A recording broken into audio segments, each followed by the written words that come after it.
And why can't you have say-so of what you've done without filming? All right. How do you feel about the law enforcement, city, county, G.B.R, FBI, who have come to you, or your wife, or the mother? I mean, how do you feel about that? If you haven't heard, what have you heard from them? What kind of closure do you have? Do you feel like you've been respected or disrespected? We've been disrespected from the start and denied. Ain't nobody come talk to us. We don't have culture in at all. Or the school. School haven't even came to school with us. Is anybody else have anything to say? This family needs closure. Yeah, I heard you say something. This family really needs closure. You a few minutes ago. This woman needs closure for her son. For her son, yeah. Yes, she do. Okay. And if they do any autopsy or whatever, my husband was an EMS. If they perform an autopsy on this child without this mother identifying this child, this town will probably be Johnson County instead of Lowndes County. Because it's illegal. My husband was EMS, and he said they do not have the right to perform an autopsy on a person that has not been identified if they're not Jane Doe. He's been determined Kendrick L. Johnson. All right. But the mother hasn't determined that. They have to get closure. Okay. Any of the family members. Okay. That's right. Okay. Let me make this clear, Brother Johnson. Yes. Ryan. Yes. And then let me see a picture that they made off of the computer. But that's not. All right, and we gonna prove and we gonna show the world.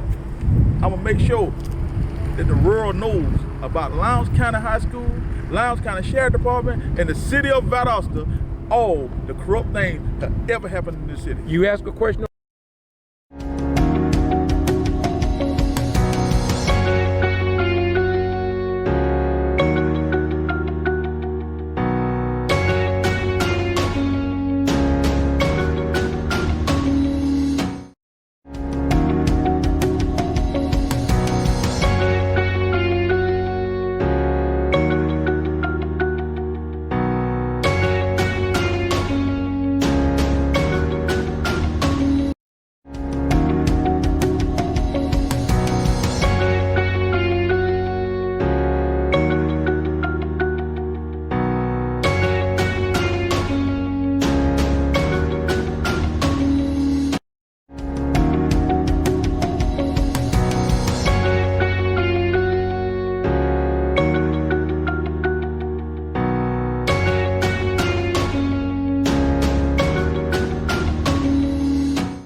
Could you have someone monitor, please?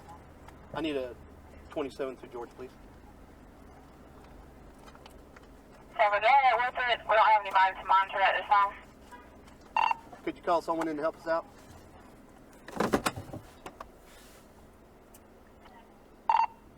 Zero 51422-709 through Georgia.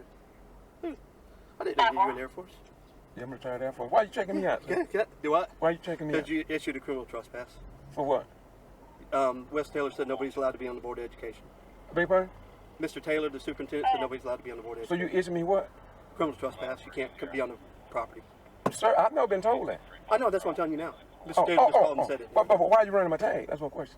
No, I'm running your driver's license. That's what I'm saying. Any contact with anybody, you got to run the. Okay.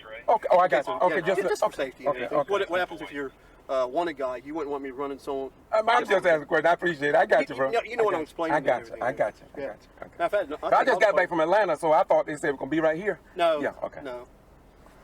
Okay. All right. I got you. Yeah. I just got back from Atlanta. They called me out. I didn't know. Class 3 Sierra. 3 Sierra. 27 returns to George Boston, Class C Battle at 74-10-29. Where y'all supposed to be at? I don't know. Like I said, I both met with a guy from the Justice Department in Atlanta. That's why I had to cancel that to come down they're here. releasing the autopsy results, right? No, I didn't know that. Where are you? I'm telling you, they're fixing to do it right now. Yeah, okay. Okay. I just got back. Mr. Taylor said no criminal trespass on Board of Education or any property owned by Lowndes at all and everything. You remember me and you had contact back over at the football field. I remember you very receptive. I remember people. Yes, sir. Absolutely. Yeah. Just do me that favor and everything, okay? Now, what I will do now, is anybody posted outside out there to let people know where somebody won't come in here blind? Yeah.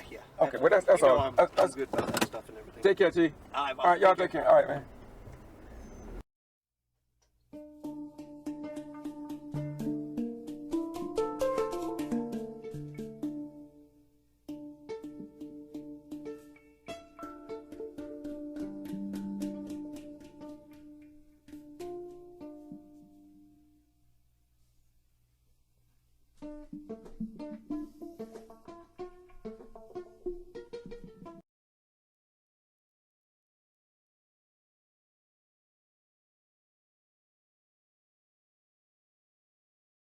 Yeah. But we're going to be all right, Brother Ryan. We're going to be all right, and we're going to prove, and we're going to show the world.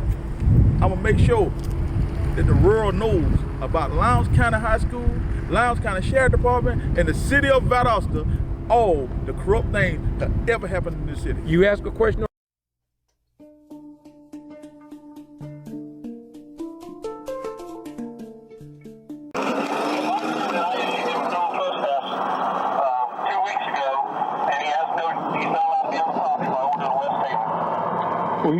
Okay. So, well, no, you know me, man. I'm a vibe, but I'll do that. If you go in this area, you will get arrested, okay? Okay, what can I tell you? You can stay right here. Okay, they got a public meeting down here, so you're telling me I can't go to the public meeting? I do not know anything I got you, but there's a public meeting. All I'm saying is, I'm not going. I've been told. I understand that, but what I'm saying is that there's a public meeting down here, so you all telling me that I cannot go to a public meeting, and I haven't violated no law. Okay. Okay, I'm gonna do like you're saying, but you have a criminal trespass warning for the area of Lowndes High School. Okay, everybody, all of us do. No. Well, I do. As far as I know, it's just you. Is that right? As far as I know. Okay, I don't want to hold up traffic. What do you want me to do? What do you want me to do, bro? Go back out this way. Okay, man, this is gonna be interesting in court. I have just been told that I have a criminal trespass warrant against me to stay off of Lowndes County school property, and I did not know that. My question is, who else have been issued a trespass warrant? I did not even know that I had been given a trespass warrant. This is getting very, very interesting at this time. This is George Boston Rhymes. This is Saturday morning. I was attempting to go into the Lowndes County Board of Education meeting, which should be a public meeting. I have never caused any disturbance whatsoever, and it is what it is.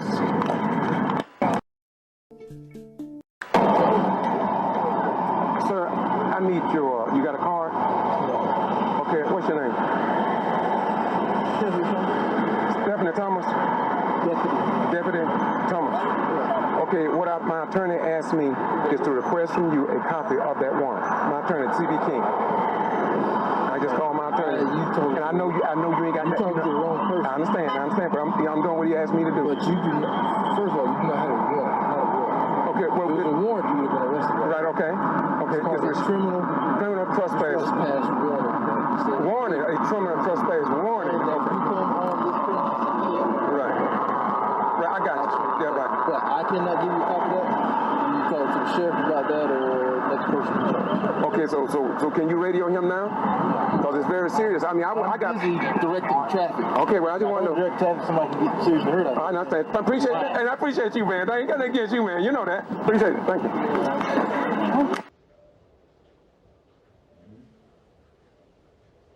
Is it the whole system in together? Because it ain't no way in the world that y'all don't see something. Yeah. But we're going to be all right, Brother Ryan. We're going to be all right, and we're going to prove, and we're going to show the world. I'm going to make sure that the world knows about Lowndes County High School, Lowndes County Sheriff Department, and the city of Valdosta, all the corrupt things that ever happened in this city. You ask a question? I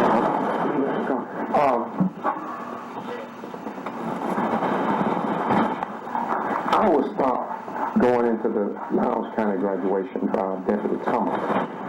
He said I was on a trespass warrant, trespass papers, and I had been restricted for two weeks, but I'm not going on the property.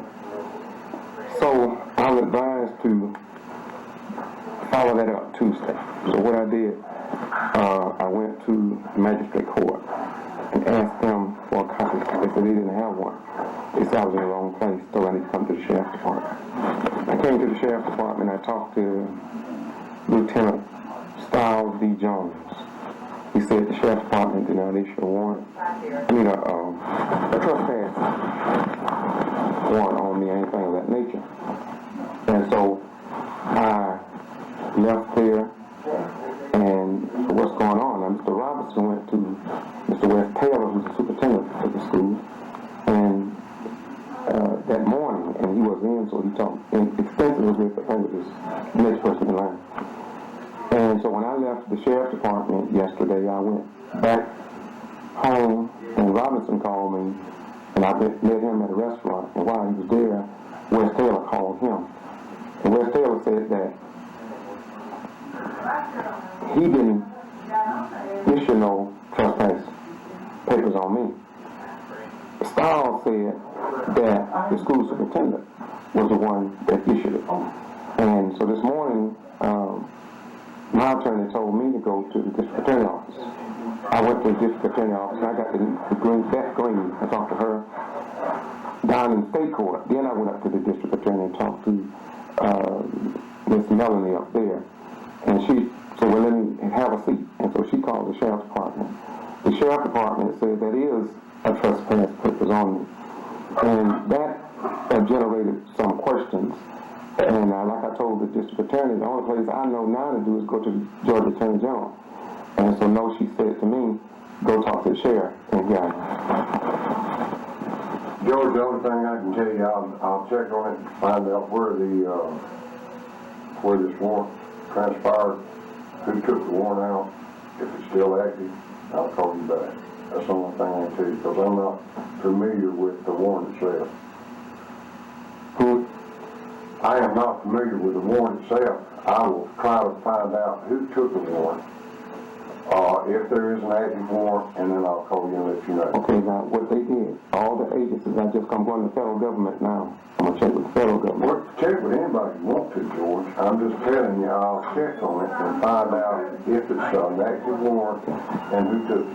And then I'll call you back. I know I can check with who I want, so you know I know that. I'm very smart. I know that. I know I can check with who I want, and I'm going to do that.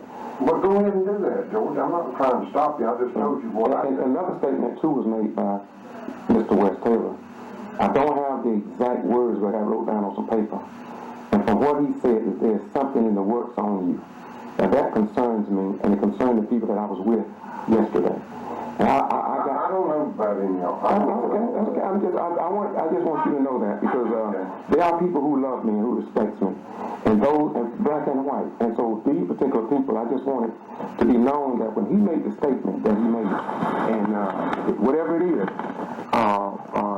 what it is, sir. It is what it is.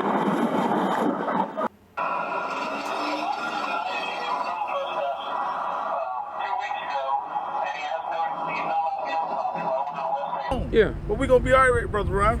We're going to be all right, and we're going to prove, and we're going to show the world. I'm going to make sure that the world knows about Lowndes County High School, Lowndes County Sheriff Department, and the city of Valdosta, all the corrupt things that ever happened in this city. You ask a question? Is it the whole system in together? Because it ain't no way in the world that y'all gonna see something. I'm a minister of the First Antioch Missionary Baptist Church, and my grandchildren attend school out there. And there were some things that I was kind of concerned about, because I had asked a gentleman by the name of Joy Boston Lang to come in and video my granddaughter's graduation, and he was stopped and said he wasn't allowed to come on the premises, and it was trying to find out what had he done that he couldn't come out there. He was stopped by who? By the sheriff department. Said that he was given orders by you guys that he wasn't allowed on the premises. Okay. I think that may be something you'd have to take up with the sheriff's department. Okay. So you guys, it's okay if he come out to the premises if something come up? No, sir. What I'm saying is I believe that there was, and I don't know what they called it, some sort of order based on something that happened in the past. That I believe that there's something in place. And again, I think either he would need to discuss that with you or possibly the sheriff's department. Oh, okay. But I do believe there's something in place. I don't want to tell you something that's not right. Right. But I do believe that is accurate. Right. Well, all right. Well, I tell you what, can you set an appointed time that I can come in and sit down with you? Yes, sir. I would be glad to. What about tomorrow sometime? What would be a good time? I'm not going to be here tomorrow. Hold on just a minute. Let me turn this calendar around. All right. Can you see your calendar? No, I'm not at the present time. Okay. All right. Well, let me ask you this. Is there a particular day of the week that's better for you? What about today? What about Friday morning? Well, we're closed the rest of this week. That's what I'm Okay. This is part of the time where... Well, what about Monday of next week? All right. Let me open this thing up. Monday is June the 3rd. Yes, sir. I've got on Monday and Tuesday of next week, I'm meeting with each. We have 12 schools. I'm meeting with all of our principals on Monday and Tuesday. Okay. I've already got all them scheduled. Well, I'm scheduled to go to Atlanta. I got to be in Atlanta on Wednesday and the rest of that week, so I can't make that one. All right, well, hold on just a minute. I'm just flipping over the next week, which is Monday the 10th. Okay. I've got a principals meeting that day. Hold on, we'll get us today. Hold on just a minute. Let me turn this thing over.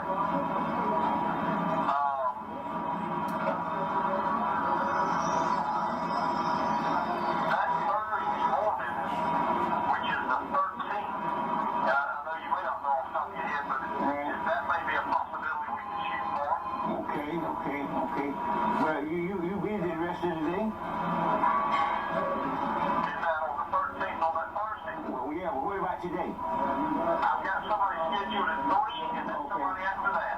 All right, well, we just make it for that time then, and we'll see what we can do, and I'll give you a call back, we'll get back in touch. All right, so you want to set a time on that morning, or you want to just wait and call me back? Whatever works for you. I'll just call you back. Okay, all right, that'll be fine, and we'll get a time that'll work for both of us, and I'll be glad to.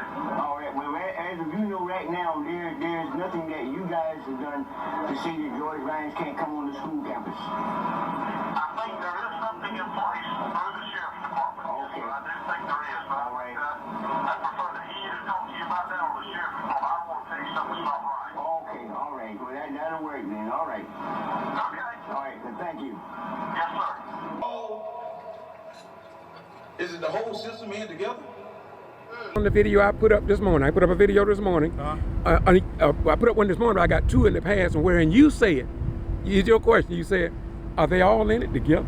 That's right. Are they all in it together? That's right. I played that about 3 times because that's the question you asked. Are they all in it together? That's right. And something that's been happening ever since slavery, Brother Ryan.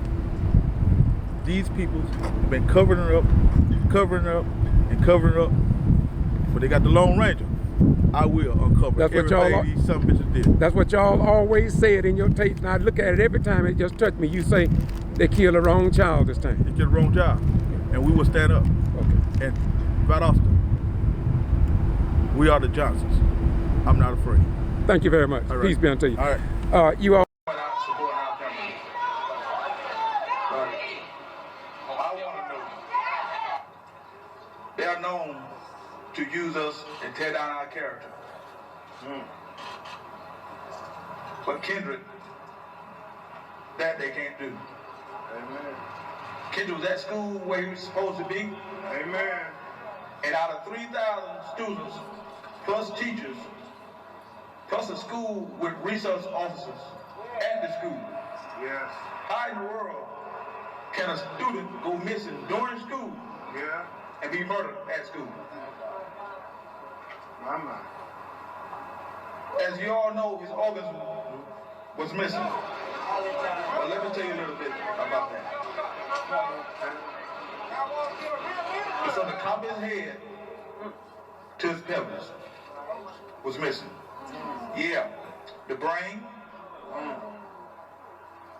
his windpipe, his tongue, his heart, and everything else inside of his body was missing. My Lord. So I want the justice system to tell me, how is it that all of that is going on with his body, someone is not charged with something? It can't be. My God, You mean to tell me, from the time he was last seen on that surveillance camera, within 15 or 20 minutes, he gonna cut off all of his fingernails till they start to bleed. He gonna scroll his photos around the gym. He gonna throw the shoe over inside the mat and say, I think I'll go over there and get it now. So, how does one shoe inside the mat and the other one's away from the mat?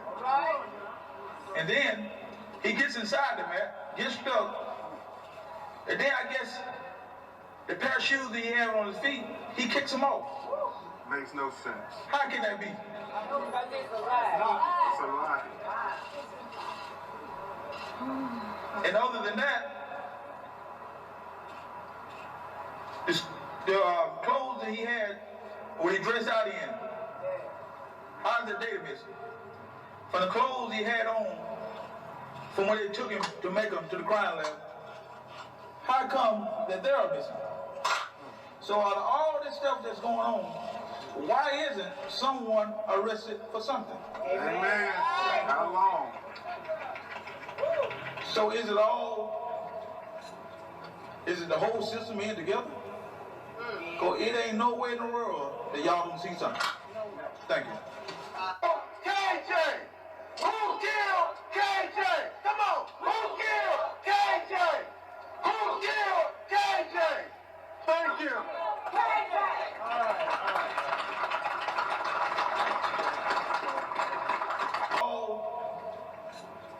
Is it the whole system in together? Because it ain't no way in the world that y'all don't see something. Is it the whole? Yeah, but we're going to be all right, Brother Ryan. We're going to be all right, and we're going to prove, and we're going to show the world. I'm going to make sure that the world knows about Lowndes County High School, Lowndes County Sheriff Department, and the city of Valdosta, all the corrupt things that ever happened in this city. You ask a question, you all live on Facebook. This is George Buster Rhymes, and you all heard it. That's from Kenneth Johnson. I told you I met him when his son was found dead. He called me that night. I didn't know him up until then, but he'd heard about me with what I do. But I knew his wife because she went to school with my daughter. My daughter knew her, and we went to Bishop John F. Donaldson Church, and so I knew of them. But I had no idea that this girl, Jackie, was so strong and had so much love for another human being. Now y'all have a nice day. God bless you. May heaven smile upon you. And we do what we do because it must be done. Bye-bye. We gone. Yes, sir. If KJ had been white, we wouldn't have had to make this film.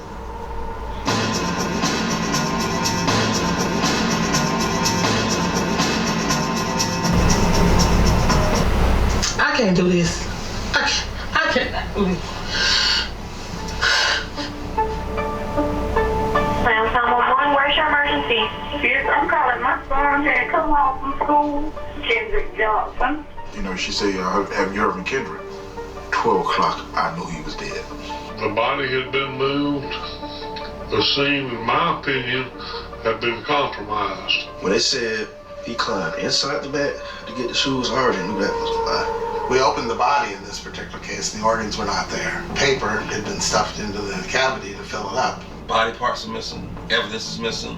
And we tested it and it wasn't blood. And then we did DNA testing and it was not the blood of Kendrick Johnson.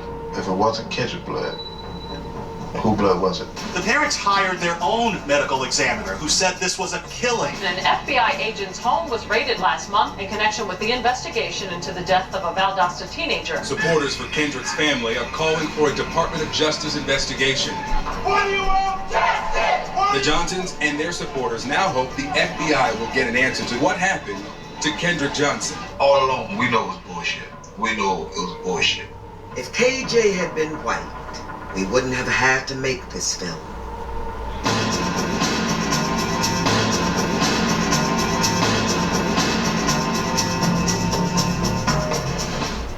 Yeah, but we're gonna be all right, Brother Ryan. We're gonna be all right, and we're gonna prove, and we're gonna show the world. I'm gonna make sure that the world knows about Lowndes County High School, Lowndes County Sheriff Department, and the city of Valdosta, all the corrupt things that ever happened in this city. You ask a question? You have hundreds of stories. You're using your voice. You're using your platform, and you're doing something that we really want to get to. You're using your voice for good by narrating, and you're also executive producing the documentary Finding Kendrick Johnson. Please talk to us about this important documentary. I am going to speak directly to you. Okay. Jason Paulk had directed a documentary about Mike Brown, who was killed in Ferguson. Now, I was born and raised in a small, all-black town that sits on the border of Ferguson, Missouri. And even as a little girl, I was warned never to go there alone. But you see, Ferguson had a movie theater, and Kenneth didn't. You think I was gonna let racism keep me from going over there and sitting there with my 25-cent popcorn and imagining myself on the silver screen? And now, 68 movies later, did I let racism stop me? I did not. So when Jason Paulk called me and asked me to narrate Finding Kendrick Johnson, which is a documentary, and I want to get this out of the way, go to Amazon Prime and watch it tonight so it can be #1 and we can get justice for the Johnson family. That family sat out, stood on the corner for 6 years, every weekend, with protest signs to get justice for this young man who was murdered, stuffed into a gym mat. This boy was 5'10". How he gonna go down in a gym mat to retrieve a shoe? And girl, they botched the evidence. They swept it under the rug. A judge got enough evidence to give permission for them to storm the Bell's house. And then it was swept under the rug. Yeah, but we're gonna be all right, Brother Ryan. We're gonna be all right, and we're gonna prove, and we're gonna show the world. I'm gonna make sure that the world knows about Lowndes County High School, Lowndes County Sheriff Department, and the city of Valdosta, all the corrupt things that ever happened in this city. You ask a question? I can't do this. I cannot do this. If KJ had been white, we wouldn't have had to make this film.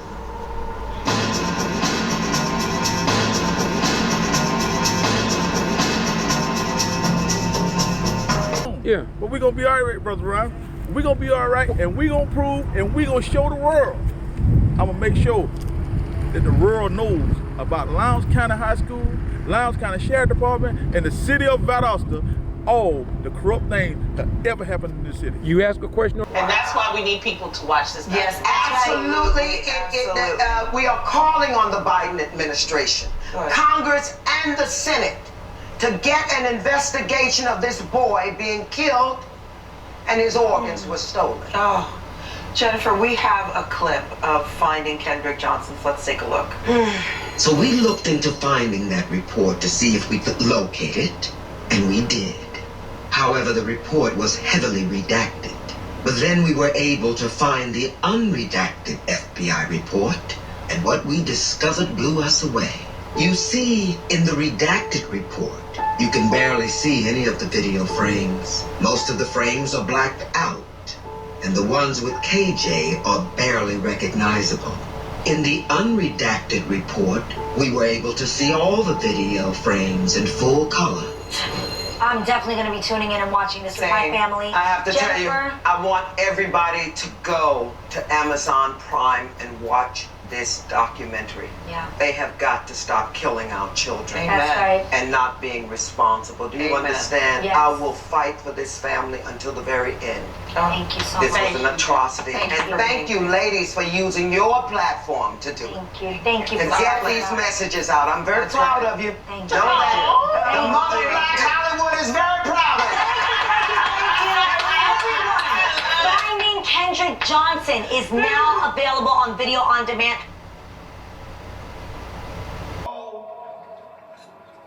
Is it the whole system in together? Cause it ain't no way in the world that y'all don't see something. Is it the whole? Yeah, but we gonna be all right, Brother Ryan. We gonna be all right, and we gonna prove, and we gonna show the world. I'm gonna make sure that the world knows about Lowndes County High School, Lowndes County Sheriff Department, and the city of Valdosta. All the corrupt things that ever happened in this city. You ask a question? Yeah, but we gonna be all right, Brother Ryan. We gonna be all right, and we gonna prove, and we gonna show the world. I'm gonna make sure that the world knows about Lowndes County High School, Lowndes County Sheriff Department, and the city of Valdosta. All the corrupt things that ever happened in this city. You ask a question? The parents hired their own medical examiner who said this was a killing. An FBI agent's home was raided last month in connection with the investigation into the death of a Valdosta teenager. Supporters for Kendrick's family are calling for a Department of Justice investigation. What do you want? Justice! The Johnsons and their supporters now hope the FBI will get an answer to what happened to Kendrick Johnson. All along, we know it was bullshit. We know it was bullshit. And that's why we need people to watch this. Yes, absolutely.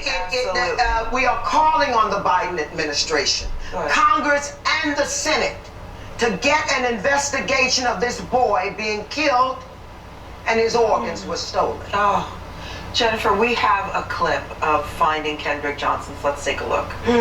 So we looked into finding that report to see if we could locate it, and we did. However, the report was heavily redacted. But then we were able to find the unredacted FBI report, and what we discovered blew us away. You see, in the redacted report, you can barely see any of the video frames. Most of the frames are blacked out, and the ones with KJ are barely recognizable. In the unredacted report, we were able to see all the video frames in full color. I'm definitely going to be tuning in and watching this with my family. I have to tell you, I want everybody to go to Amazon Prime and watch this documentary. Yeah. They have got to stop killing our children. That's right. And not being responsible. Do you understand? Yes. I will fight for this family until the very end. Thank you so This much. was an atrocity. Thank you, ladies, for using your platform to do it. Thank you. To get these messages out. I'm very proud of you. Thank Know that the mother of Black Hollywood is very proud of you. Finding Kendrick Johnson is now available on video on demand. So is it the whole system in together? Cause it ain't no way in the world that y'all don't see something. Is it the whole system? Supporters for Kendrick's family are calling for a Department of Justice investigation. What do you want? Justice! The Johnsons and their supporters now hope the FBI will get an answer to what happened to Kendrick Johnson. All along, we know it was bullshit. We know it was bullshit. Yeah, but we gonna be all right, Brother Ryan. We gonna be all right, and we gonna prove, and we gonna show the world. I'm gonna make sure that the world knows about Lowndes County High School, Lowndes County Sheriff Department, and the city of Valdosta. All the corrupt things that ever happened in this city. You ask a question? What do you want? Justice! The Johnsons and their supporters now hope the FBI will get an answer to what happened to Kendrick Johnson. All along, we know it was bullshit. We know it was bullshit. If KJ had been white, we wouldn't have had to make this film.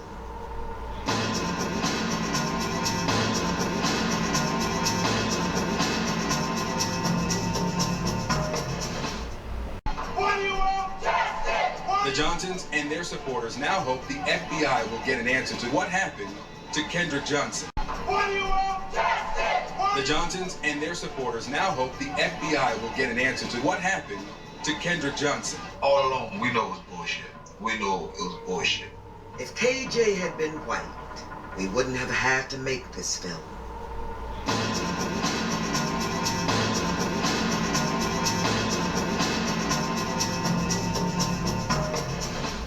Johnsons and their supporters now hope the FBI will get an answer to what happened to Kendrick Johnson. All along, we know it was bullshit. We know it was bullshit. If KJ had been white, we wouldn't have had to make this film. If KJ had been white, we wouldn't have had to make this film. Yeah, but we're gonna be all right, Brother Ryan. We're gonna be all right, and we're gonna prove, and we're gonna show the world. I'm gonna make sure that the world knows about Lowndes County High School, Lowndes County Sheriff Department, and the city of Valdosta, all the corrupt things that ever happened in this city.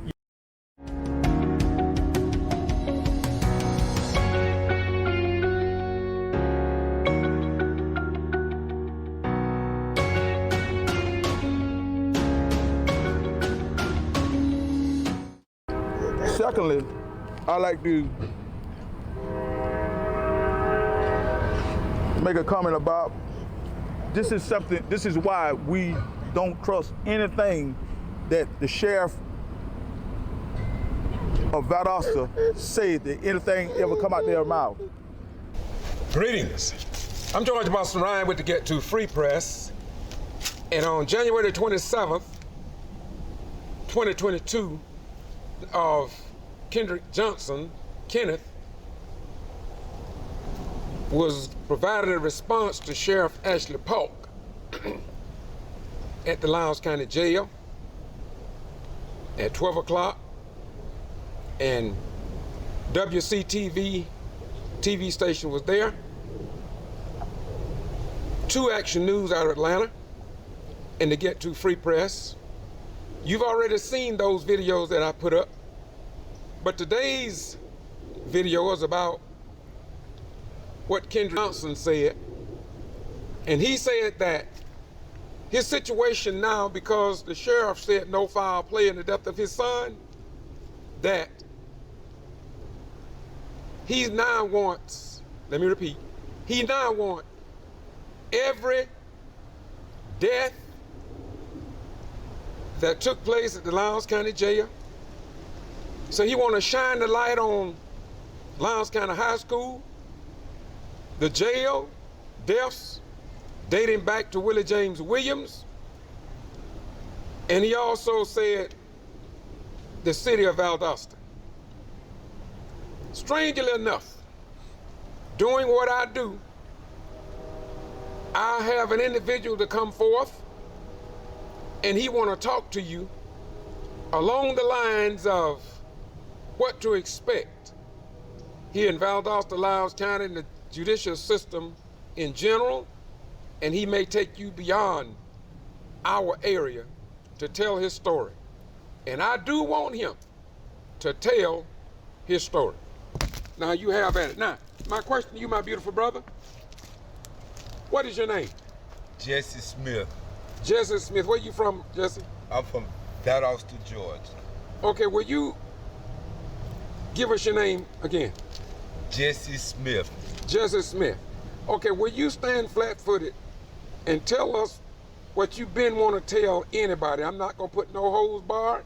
Just tell us what you've experienced here in this place that some call a hellhole. Well, to be honest with you, I came with the expectation of speaking on the prison system and how broken it is and how much more it could do to help people that's being released. I went to prison at 17 and I was released 13 days before I turned 36. But I just heard what happened with Mr. Johnson, which I had no knowledge of. I don't follow that on Facebook. I just heard the story. Let me tell you, I was beat numerous times in Lowndes County Jail. I mean, handcuffed and beat. Where were you at? Lowndes County Jail, Sheriff Ashley Paulk. I was there when him and the sheriff before him left, and Ashley Paulk came through with orange juice and donuts and told us he was gonna be a good guy. One of his officers one night, I don't know if he was upset or what went on with him at home, but felt like he could get overly aggressive with me. But me being 17 years old, I don't know how to take that, so I got just as overly aggressive with him. Now, I won the fight. I had never tied nobody up, fed them bread, crumbs, and water. But I received 20 years of my life in prison for kidnapping because I pushed this officer. That kidnapping that I just told you about, that come from Lowndes County Jail. Okay. Ashley Paulk came out there 2 o'clock that morning, drunk, you could smell the alcohol all over his face, and told me he should beat me. And told me what he was gonna do to me because I fought back. Why did you fight back? Because you don't have a right just to hit me and get in my face and yell and push up. I mean, I'm a man. I'm a young man at that time. A very young man. And I know, like, the racial differences around here in this county. So therefore, for a white man to get in my face and think he could talk to me like a dog, pushing on me because I'm locked in that wall. See, that's the problem there. That's the problem there. When you behind the walls, they think they can do you any kind of way, talk to you any kind of way. Who gonna do something about it? Don't they have a complaint system out there? A complaint system that go from you to the captain of the county jail. Where it go from there, it's probably being recycled. Because it go in the trash can, they recycle paper and stuff. So you put yourself in a worse situation by telling? You put yourself in a worse situation. It's a waste of time. It's a waste of time. Even now, if you complain about something, you go on the kiosk, you complain about it, say this will be forwarded to the captain. What do you mean by a kiosk? That's the computer system that they got for you. You know, they don't write grievances and stuff out there no more. But yeah, I mean, I was beat numerous of times. Me, Wesley White, it's a couple of, I mean, it was so bad till like they separate us from the rest of the jail. I had a leg shackle on my ankle. I was shackled to a table. That's where I was fed at. If I had to go to the restroom, if I had to use the bathroom, an officer, if he was okay, if he felt like, man, this is wrong, here, let me go use the bathroom. Or either we just have to piss right down the floor. Where was this at? Lowndes County Jail. What year are we talking about? 1960? No, we're talking about the 90s. Okay. We're talking about 90s. I got locked up September 17th of 1992. 92. My EF number is 325617. That's sad. My homeboy EF number is 365612. The other one is 325611. You know, that's crazy because that became my identity, a number. No, I'm Jesse Anthony III. But they destroy your mind. Even when I left Lowndes County Jail, they are so together. When I was transferred from the county to go to prison, we stopped at Valdosta State Prison. I want to say the warden then or the captain or whoever came out to the transfer bus, called me and Cedric Harrell off the bus. Took us around the bus, surrounded by his little goon squad, said he was gonna make it his business to have us transferred back to that prison so he could kill us. I don't know if Cedric Harrell has been released or not, but I know he killed a white guy robbing a Harvey's back then. Their problem with me was that I beat this officer, cause I, like you don't touch me any kind of way. I don't care where I'm at, I'm still a man, and I fought for myself. So I got kidnapped, and their excuses where if you move somebody 5 feet from where they are without their consent, it's kidnapping. He pushed me. He ain't get the charge, I pushed back and had to do 20 years of my life. Is there other people out there that get caught up just like you and end up in prison? Everybody does. Yes, it is. It's sad. Even when I got to prison, I was put in a box. If you watch them same 1960 movies that you're talking about, you know, where the rat come through the bottom of the cell, that's where I was. No windows, no nothing, just complete darkness. Why don't you call and tell somebody? Who can I tell? I'm in a box. The size of your bathroom is probably bigger than that. Only thing in there was a toilet and a slab of concrete. They held my mail. I lost track of time. Did like serious, but see the problem was I thought that was prison because I watched movies. I thought I was where I was supposed to be. But they did an audit. And the guy came around, Mr. Goat. I never forget him. And he said, "Why are you here?" I said, "Armed robbery, assault, kidnapping." He said, "No, why are you here?" I said, "Armed robbery, kidnapping." He said, "Why are you in this part of the prison?" I said, "This is where they sent me at when I got off the bus." He turned to the warden and said, "Why is he here?" And the warden called the control room and said, "What's the status on Jesse Smith?" Because they had no paperwork, they had nothing. They said, "We don't know, sir." And the man told y'all got 2 minutes to get him across the yard. You know why? Because of that incident, they was punishing me for Ashley Paulk and had me trapped. I wasn't.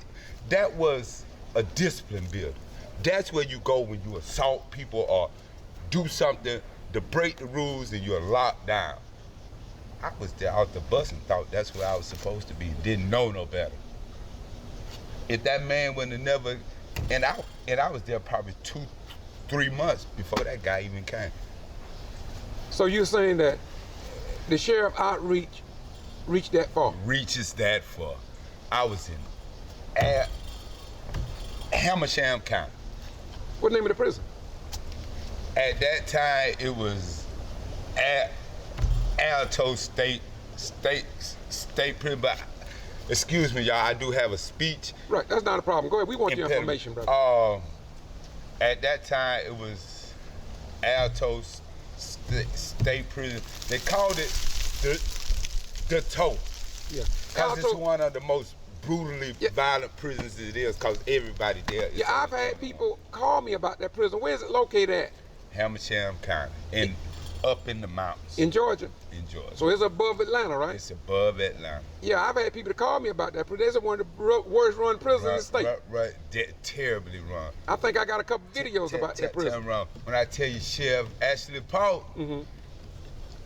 reaches that far. Reaches that man had so much power. And, you know, I can't speak bad on, because you had people like Mr. James Nelson. I appreciate you.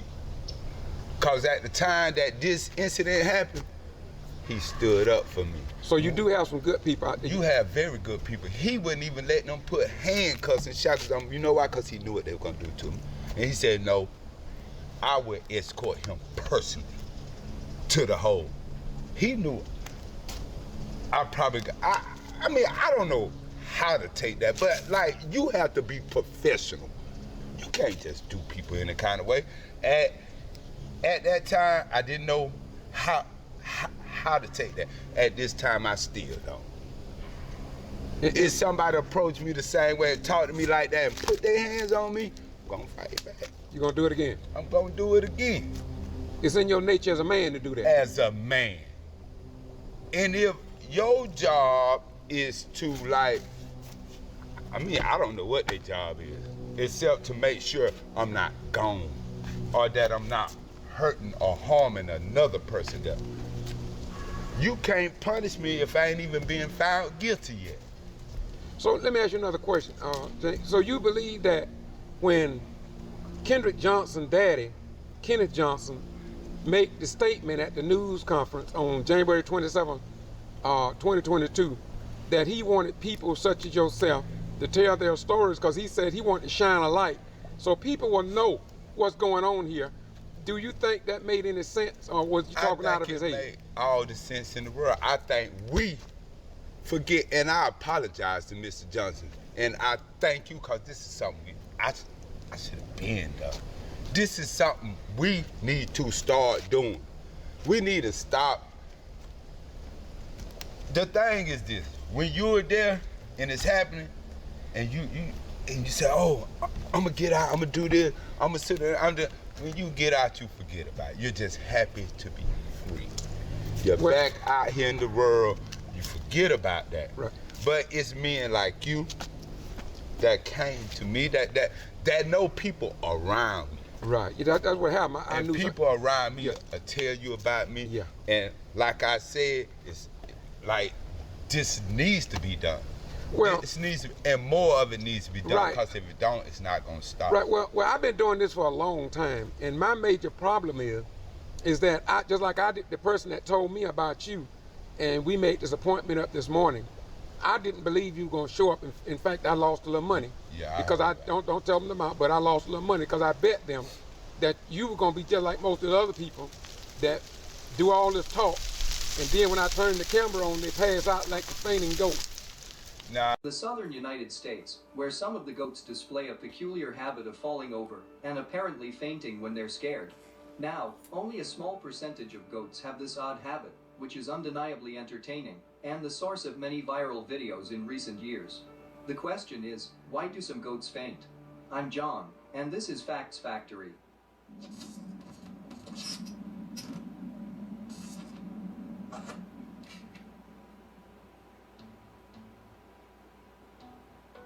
If you've ever spent any time in a barnyard, you've likely met a few goats full of attitude and silliness and swagger. Most goats have quick reflexes, but aren't easily frightened, with their horned heads and stubborn demeanor. However, this isn't true of all goats. The Tennessee fainting goat is an American breed that was first brought to the country at the end of the 19th century. While there were only a handful of specimens back in 1880, their peculiar behavior made them a popular breed, and they quickly spread from Tennessee across the American South. Also known as myotonic goats, this peculiar behavior consisted of the goats stiffening in place when they were surprised or scared, causing them to lock up and fall over, appearing to faint. The reason for this unusual habit is a congenital disease, myotonia congenita, more commonly known as Thompson's disease. The primary symptom of this disease is the seizing of the skeletal muscles, most notably in the back legs, upon being frightened. Therefore, if you sneak up on a fainting goat, or make a loud noise, it will trigger their fight or flight response, which then seems to short-circuit in an unusual way. If you seek out any of the countless videos of fainting goats on the internet, you will see that the condition manifests differently. Sometimes a goat will freeze immediately, all four legs locked in place, and then fall over, legs stiff. However, sometimes a goat will be able to take a few hops to escape the stimuli, but then their legs lock, and they quickly succumb to the force of gravity. While this is amusing to watch, it is the opposite of most fight or flight responses. In humans, for example, if something surprises or scares us, our muscles receive an instantaneous burst of energy, often allowing them to tense, and then become active, making them able to function better, not worse. While this condition would make it hard for one of these goats to evade a predator, fainting and falling over does not typically hurt these creatures. They also don't actually faint, as this suggests that they lose consciousness. No, wooden leg goats, as they are sometimes called, remain conscious during the entire episode. Remember, this is basically the animal's fight or flight response in overdrive, where their muscles tense up, but do not release.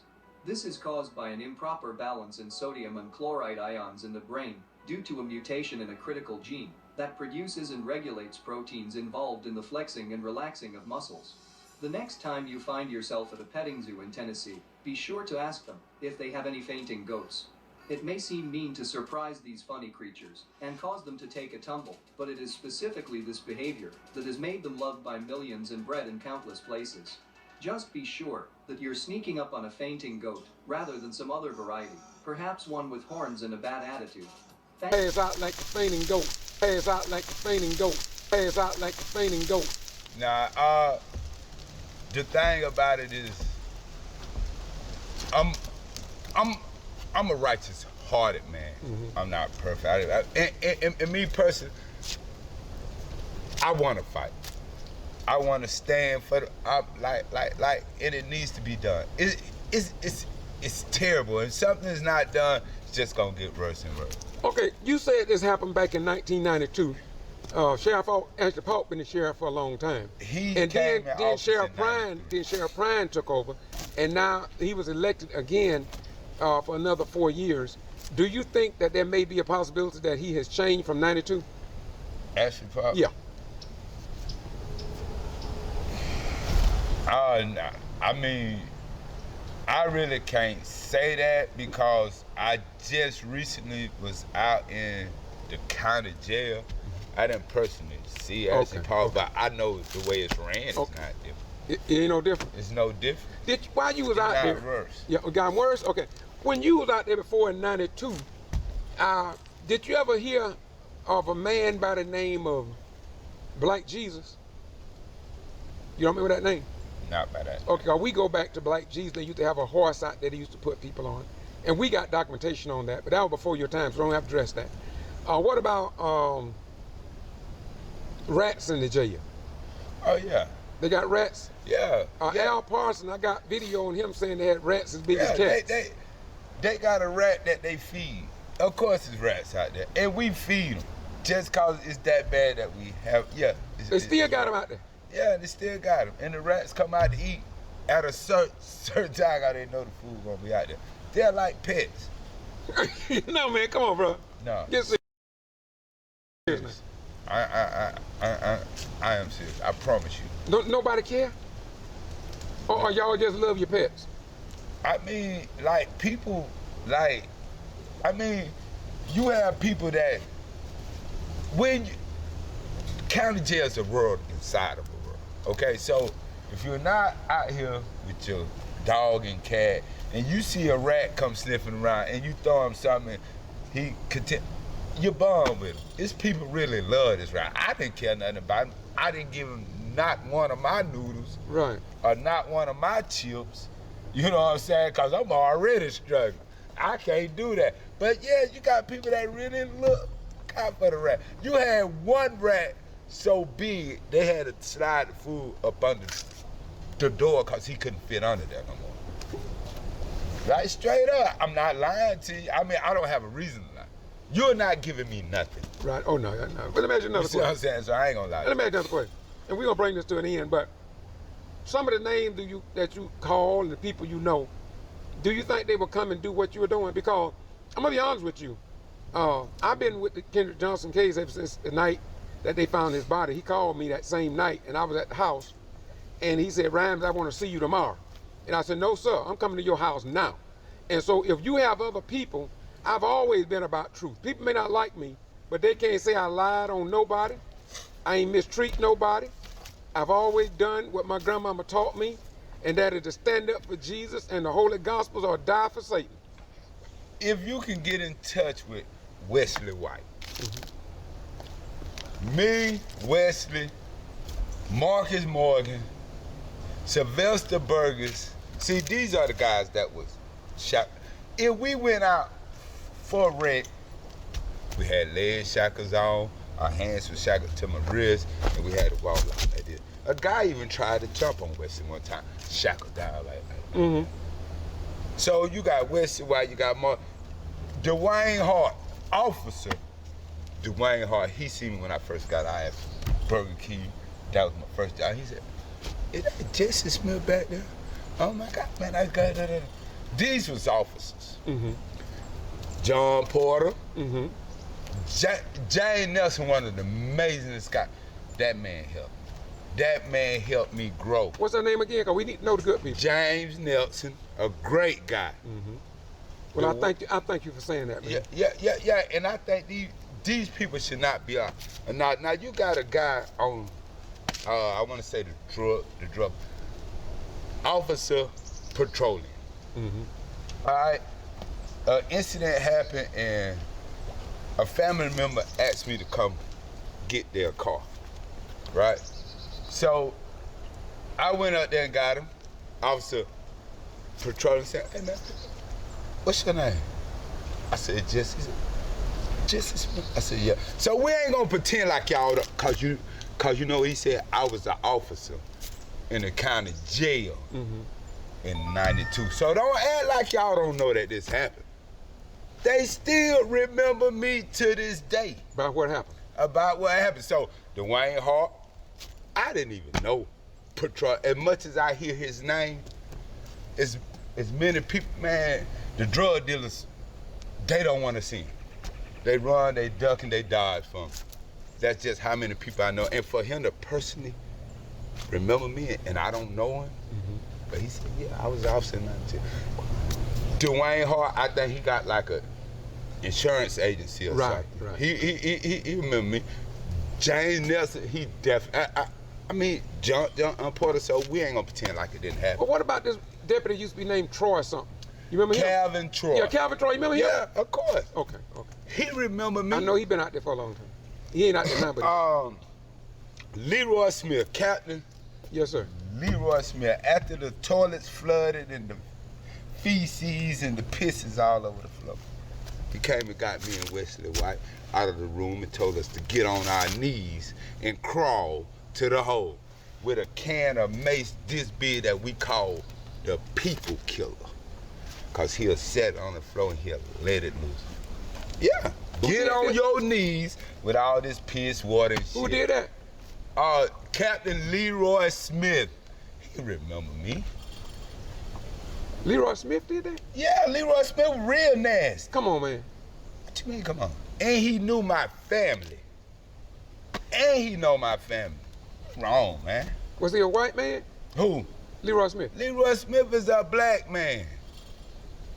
Captain Leroy Smith was captain out there for a long time. That man is real nasty. He ordered hits. He what? What you mean ordered hits now? Beat his ass. I got you. Simple. I mean, I hope I'm not being rude or disrespectful. No, just tell the truth, brother, because literally beat his ass. When you had white guys, 6'3", 6'4", 320 pounds, and necks red, and just sweat for no reason, with all black on, come in here with shields and tell you to you intimidated.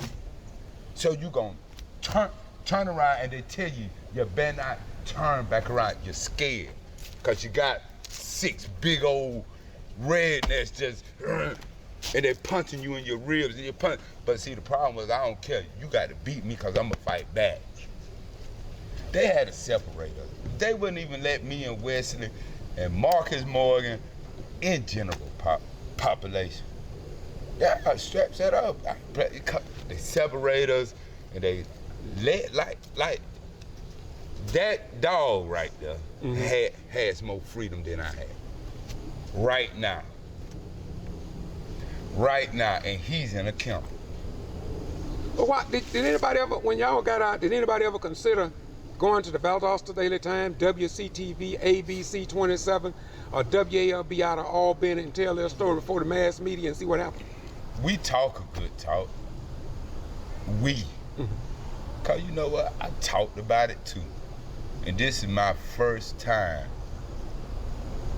my very first time doing anything, or talking to anybody. And it's a poor excuse to say, well, I was in prison 20 years, I'm out now, I'm free. I'm trying to enjoy life. Nah. That's dead wrong, cause it's still going on. It's gonna continue to go on till somebody does something about it. And like, I'm just willing to take the opportunity and do what I can. Right. Now, I hope it's not a problem. Are you a registered voter? I just got my voting rights back and my sister helped me. India, thank you. Okay. Now, a question.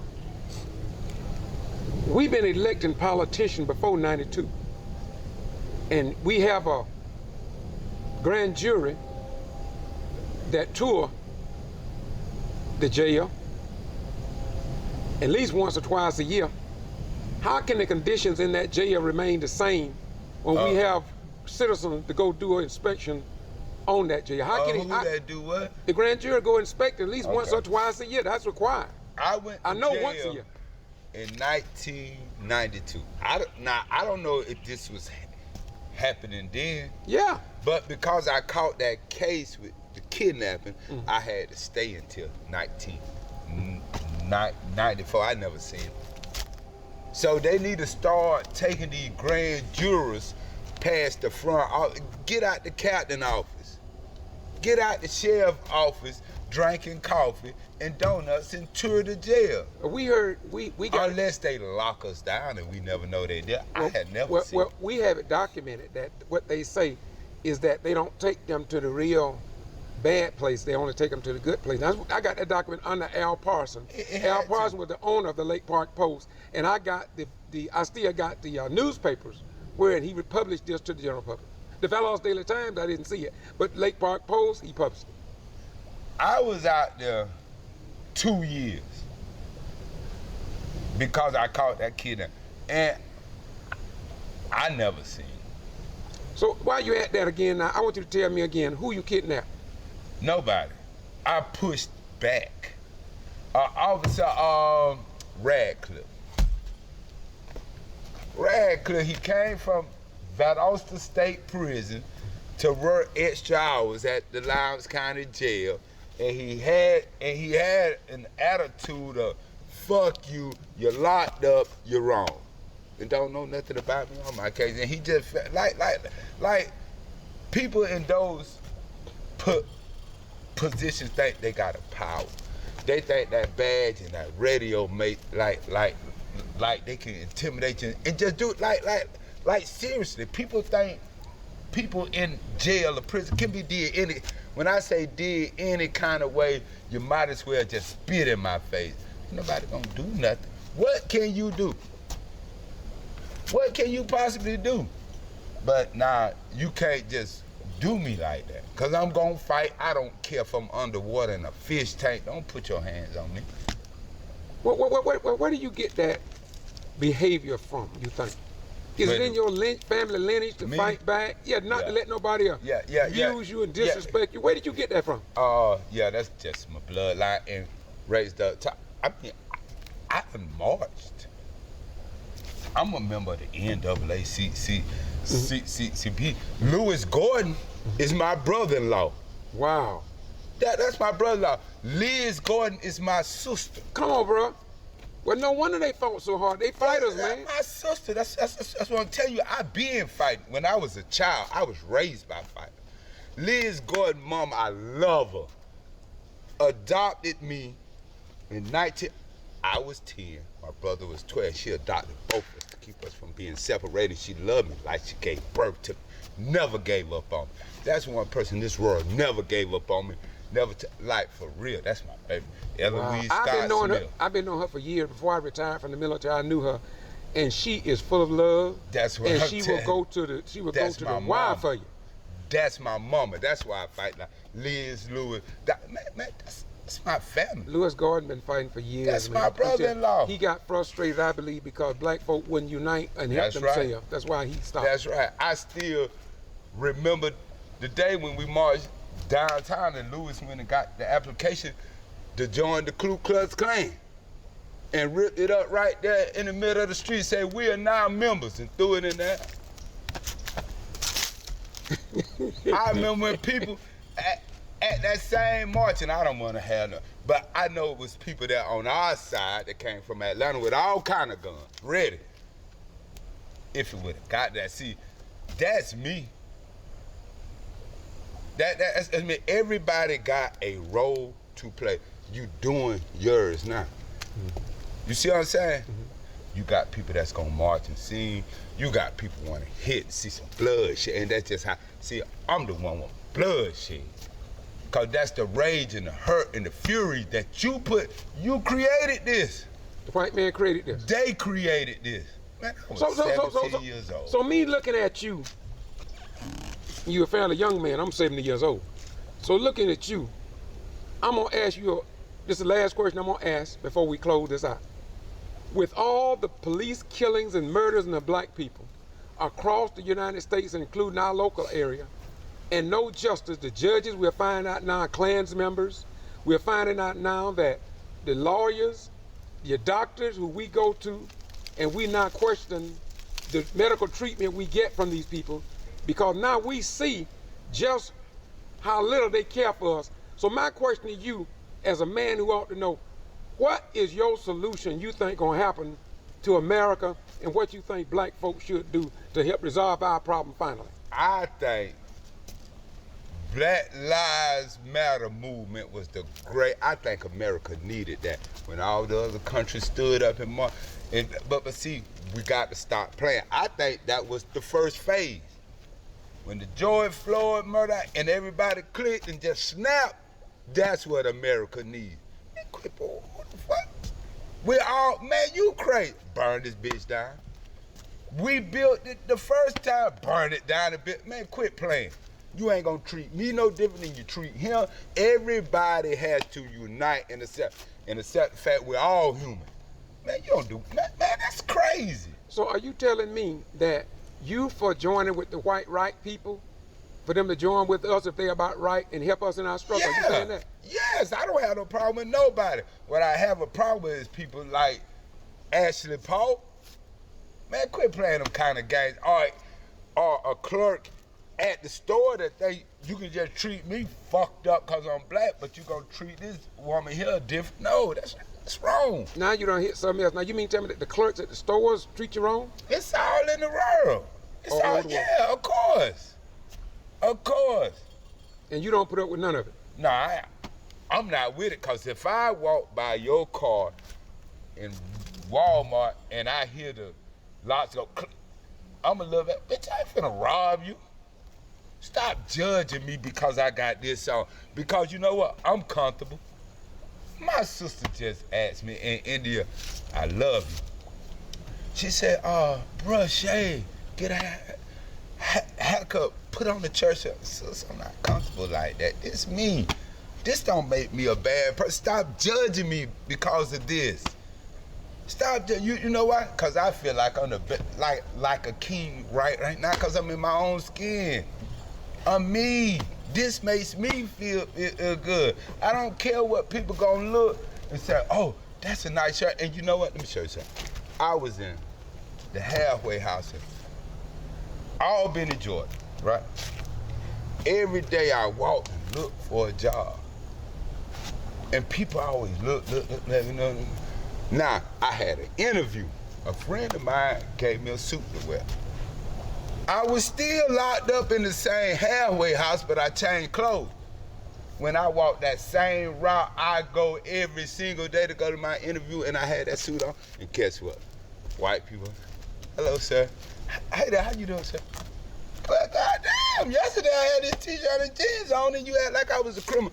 That's like our mind states fucked up. My friend, John Robinson, and you know him, been knowing him for a long time.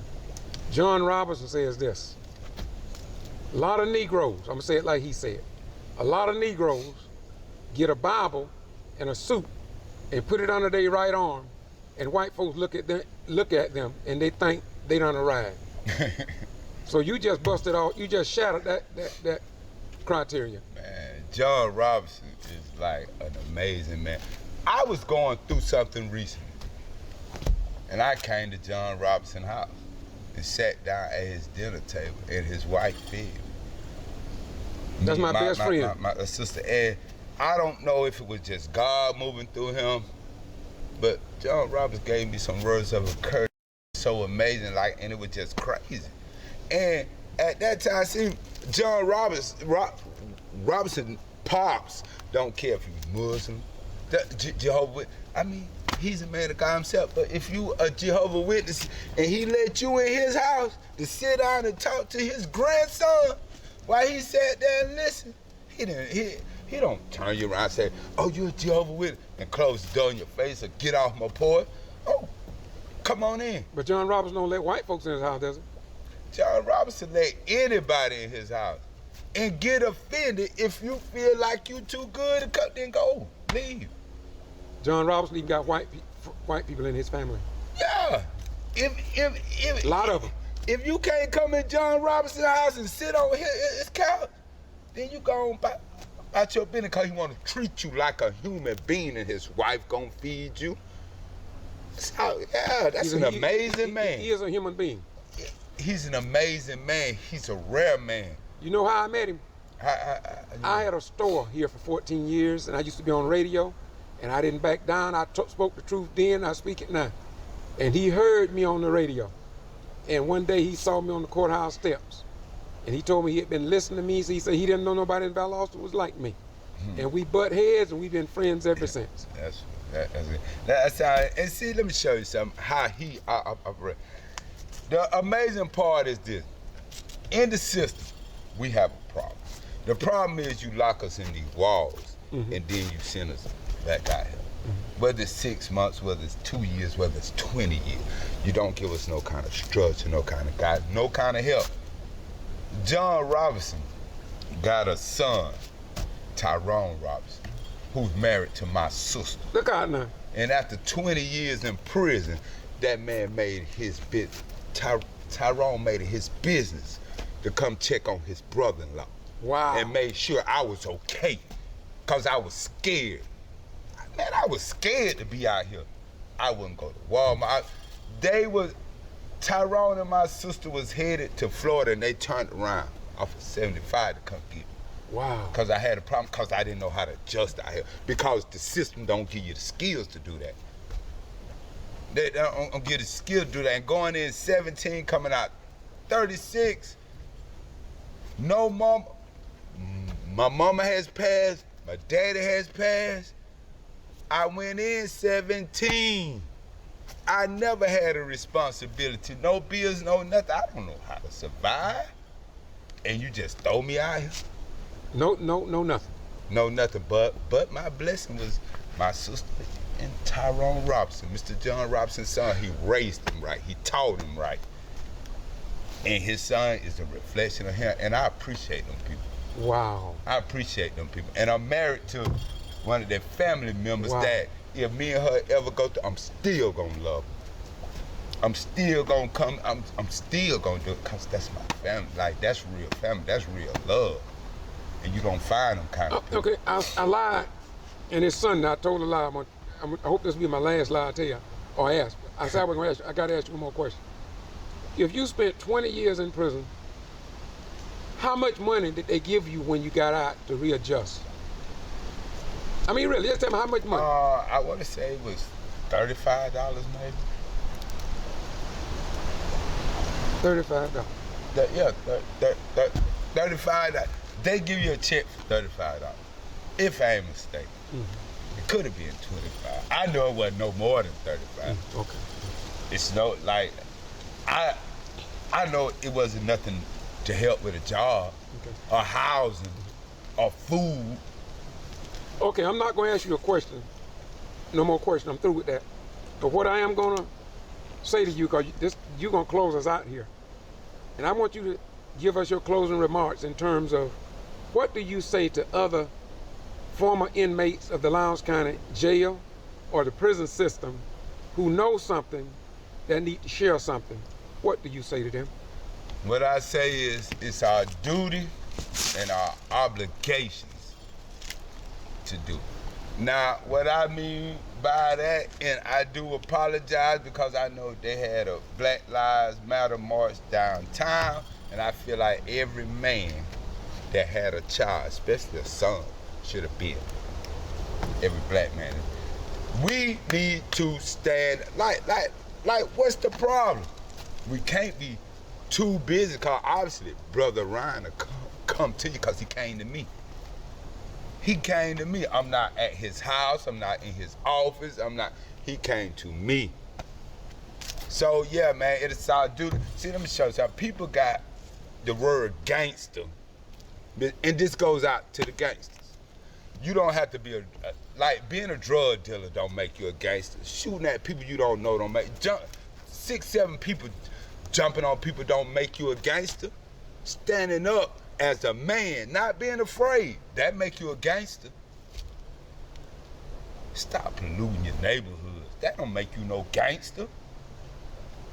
Stand up, man, do something right. Let's fight for something right. Not for a street. Wait, I need you to find that again. Define who you say a gangster is again.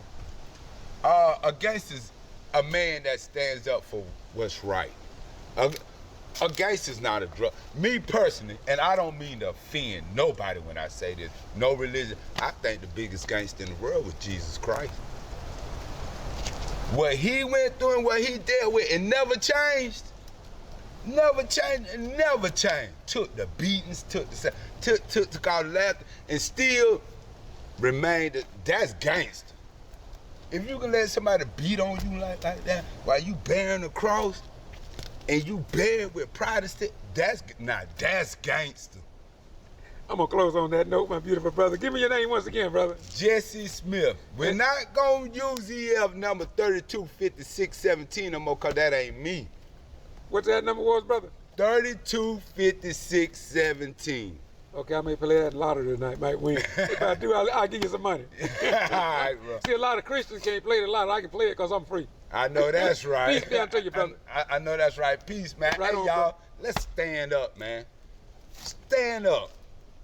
Thank you so much. Once No again, to get problem. to Free Press George Boss Rhymes, doing what I do because it must be done. Just remember these words, Galatians 6 and 7. For God is not mocked, for whatsoever a man sow, that shall he also reap. This brother came and gave you something, take it in, so you won't reap. Yeah. But we're going to be all right, Brother Ryan. We're going to be all right, and we're going to prove, and we're going to show the world. I'm going to make sure that the world knows about Lowndes County High School, Lowndes County Sheriff Department, and the city of Valdosta, all the corrupt things that ever happened in this city. You ask a One thing we kept hearing over and over again was about this missing FBI report regarding the security tape hard drive and the blacked out footage. So we looked into finding that report to see if we could locate it, and we did. However, the report was heavily redacted. But then we were able to find the unredacted FBI report, and what we discovered blew us away. You see, in the redacted report, you can barely see any of the video frames. Most of the frames are blacked out, and the ones with KJ are barely recognizable.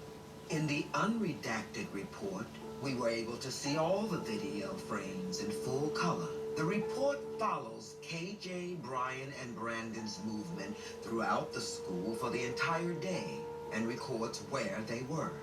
Not only is this further video evidence that the Bell Boys were on campus when KJ went missing, we found something that the FBI clearly didn't want us to see. Let us put them side by side so you can see what we found. Here they are. Can you see something a little odd? Look closely. There appears to be a frame on both pages that matches. How could this be? What tipped us off is KJ's yellow folder. We were going through Brian's movements, and all of a sudden, KJ's folder appeared on screen. That's right. There's a frame on KJ's side and Brian's side that is identical. The boys are standing seemingly right next to each other in the hallway.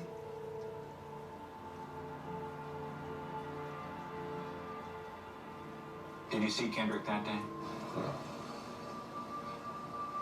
I did not. Seeing the alleged killer of KJ standing next to him in the hallway the day he died in school has sent chills down our spines. How did no one see this frame? How did the FBI let this go? Why did it take 6 years and an independent filmmaker to find this? These are all questions that may never go answered. But what we do know for sure is that we have more facts now than we ever had. And this case needs to be reopened and re-examined with a fine-tooth comb.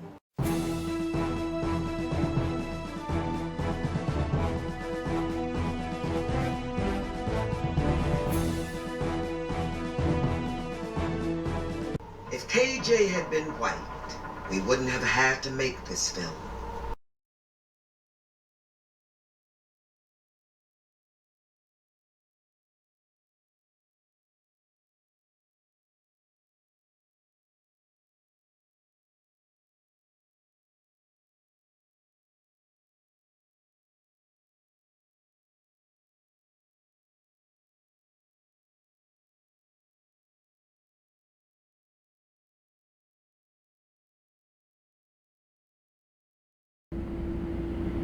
We will pull the sheep off the wolves.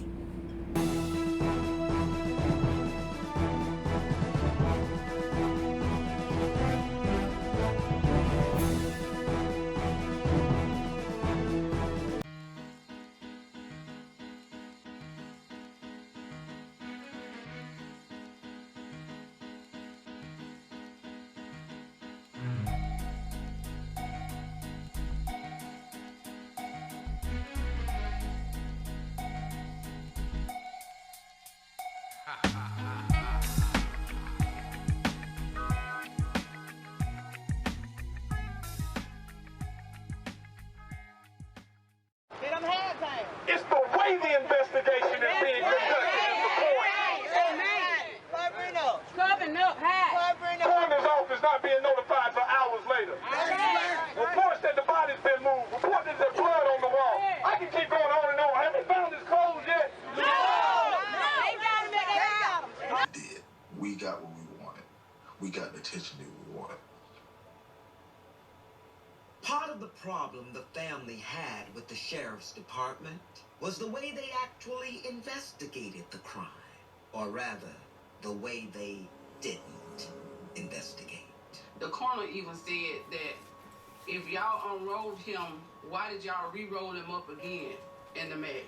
Trying to position him in the way they wanted him to be positioned. For the photograph. For the photograph.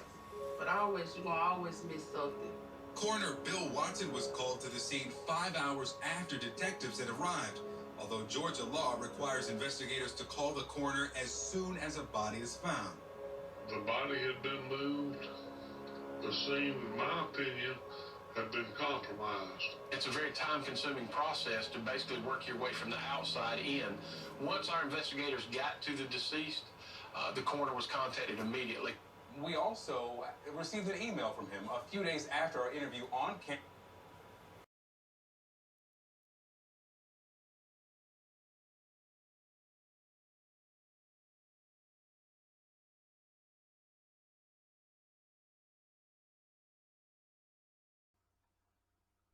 KJ, Kendrick Johnson. Search for justice determined to be a witch hunt by Lowndes County Sheriff Ashley Paulk. In South Georgia, Valdosta, Lowndes County. It's the way the investigation is being conducted is the point. Covering up, Coroner's office not being notified for hours later. Reports that the body's been moved. Reports that there's blood on the wall. I can keep going on and on. Have they found his clothes yet? No. They got him. I know when to shut up, because when the father say, let me hold the mic, it's time going on. Fox News, Atlanta, Georgia. Kendrick Johnson, Lowndes County Sheriff Ashley Paulk says. Investigation into Georgia high school athlete's death, a witch hunt. By Fox 5 Atlanta Digital Team. Published January 26, 2022, 2:07 p.m. Georgia, Fox 5 Atlanta. Valdosta, GA, Lowndes County Sheriff Ashley Paulk said the lengthy investigation into the death of a high school wrestler 9 years ago determined it was accidental and there was no foul play. Paulk released a synopsis of the case file of 17-year-old Lowndes County high school student Kendrick Johnson's death. The teen's body was found in January 2013 in an upright wrestling mat. The case was reopened in March 2021. The investigative synopsis states classmates found Johnson. A coach found out he was dead and contacted emergency personnel. Investigators concluded he died in a freak accident. Johnson's parents said classmates killed their son and law enforcement and school officials covered up the crime. I know when to shut up, because when the father say, let me hold the mic, it's time going on. Give it up for Mr. Jones. Scribe Jones. Sheriff Pride.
Come on. Who killed KJ? Who killed KJ? Thank you.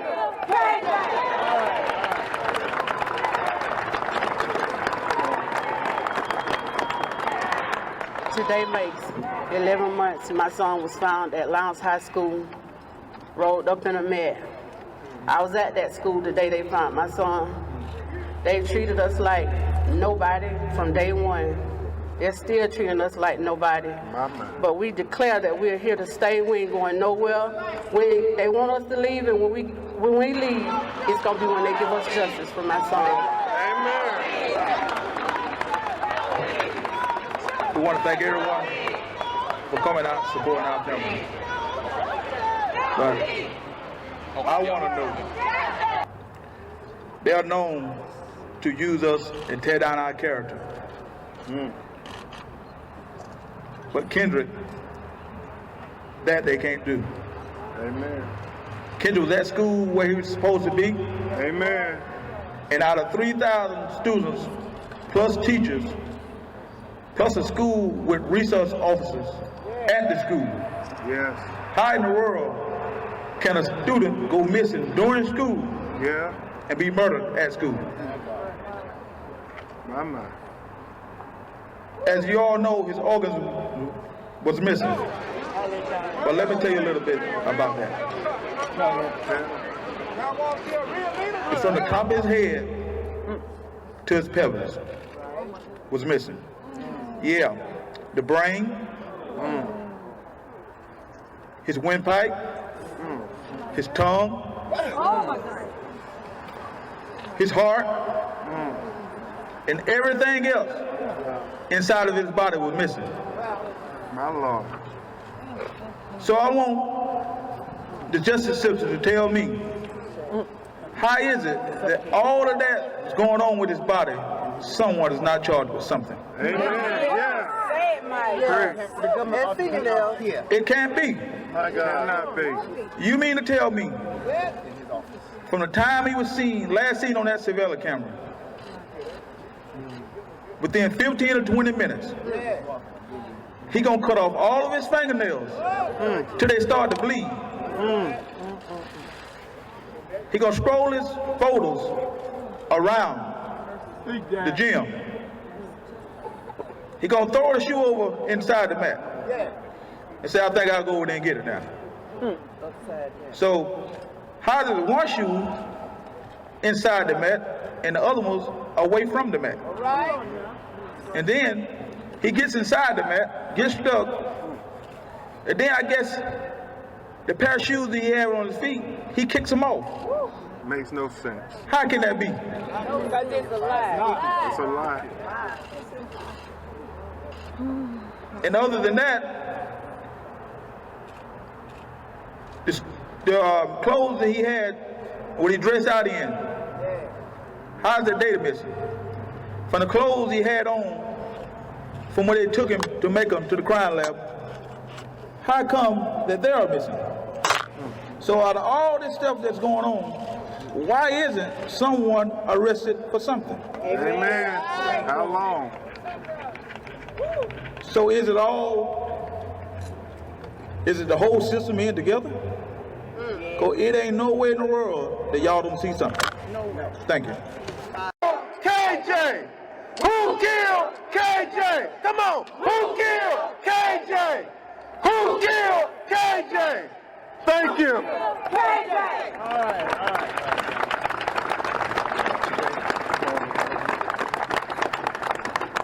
Today makes 11 months my son was found at Lowndes High School, rolled up in a mat. I was at that school the day they found my son. They treated us like nobody from day one. They're still treating us like nobody. But we declare that we're here to stay. We ain't going nowhere. They want us to leave, and when we leave, it's gonna be when they give us justice for my son. Amen. We want to thank everyone for coming out, supporting our family. Evidence in Kendrick Johnson death investigation in 2013. The Georgia Bureau of Investigation ruled Johnson's death an accident, determining the Cause of death was asphyxia. 3 years later, federal officials closed the case.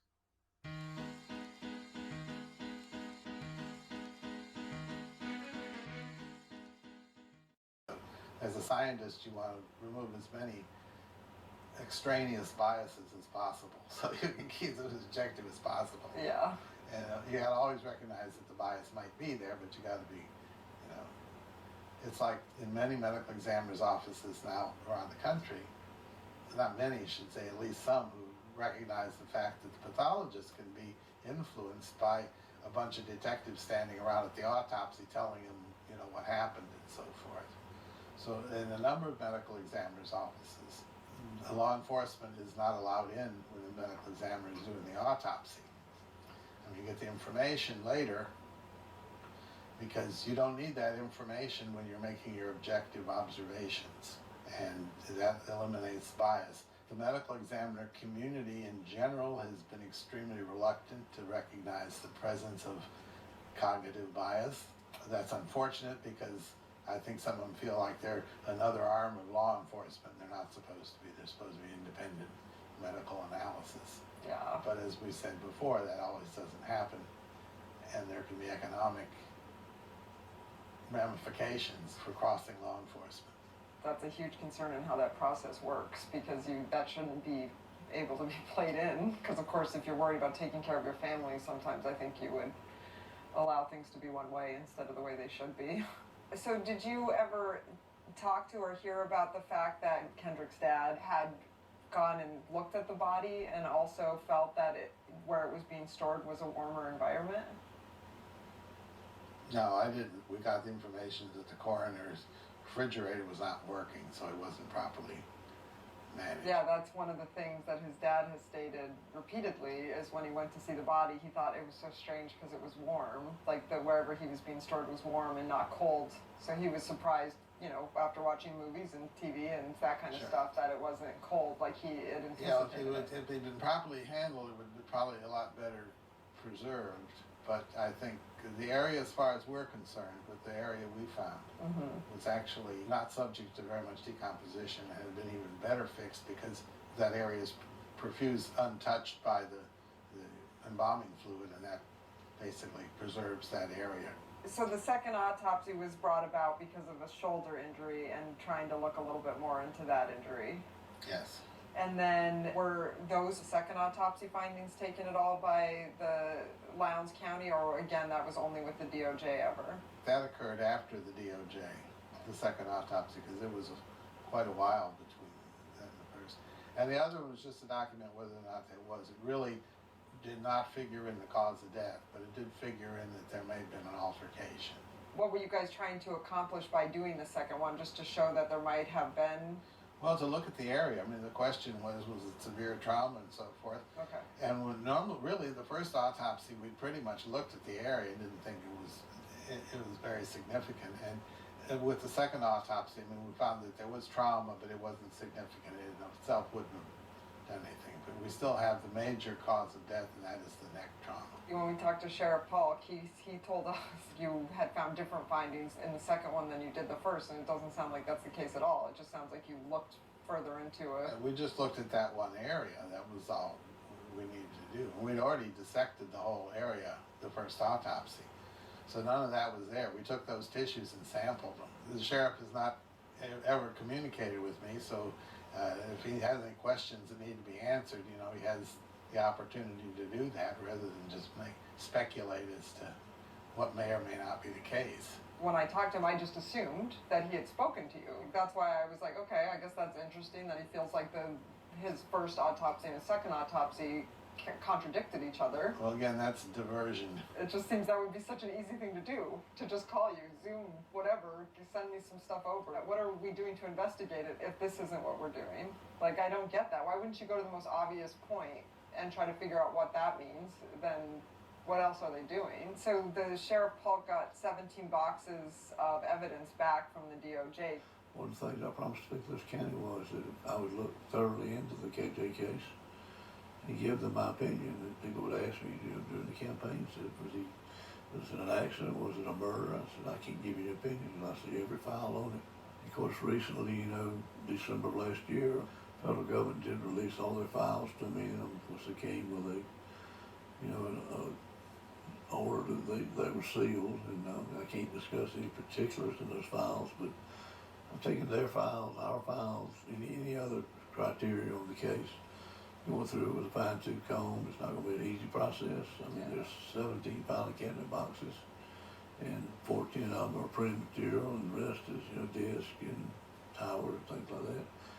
6 to 8 month progress, but you know, at least. But I'm doing it myself with another person who's involved in the case and calling in other people. And so I will give an opinion when I see it, and I don't have a predisposed opinion what it is. You know, I won't go with the case like that. So.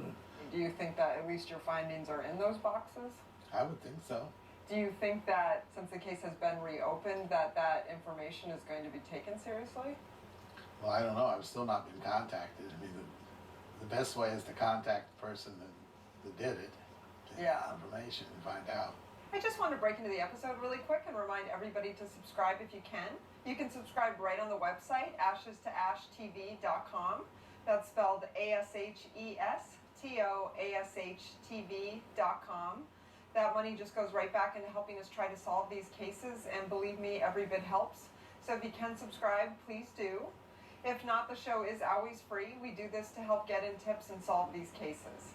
If you are able to subscribe and you do get discounts on merchandise. You get to see episodes early. You get behind the scenes content.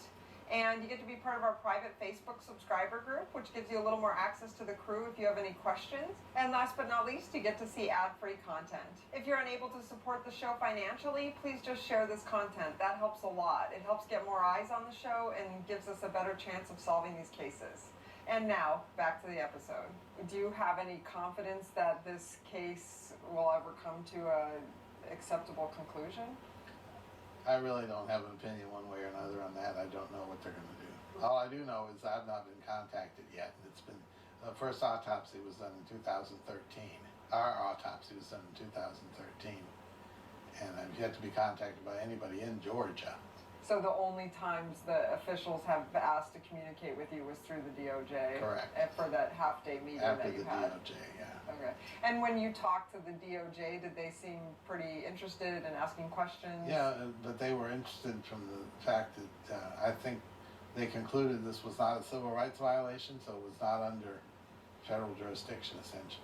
Do you feel like civil rights comes into this, or you don't have an opinion on that? Personally, I don't think it's anything to do with civil rights. I think it was a fight and a bad outcome from what normally would not be a fatal injury. If you're going to kill somebody, that a sudden grabbing the neck is not necessarily what you would do.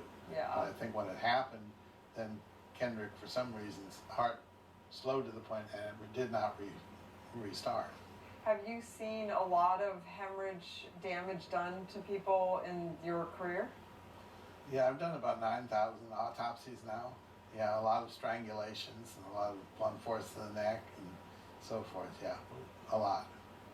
Do you feel like doing a thorough autopsy on a body can really provide a lot of the answers to what happened to somebody? Oh, absolutely.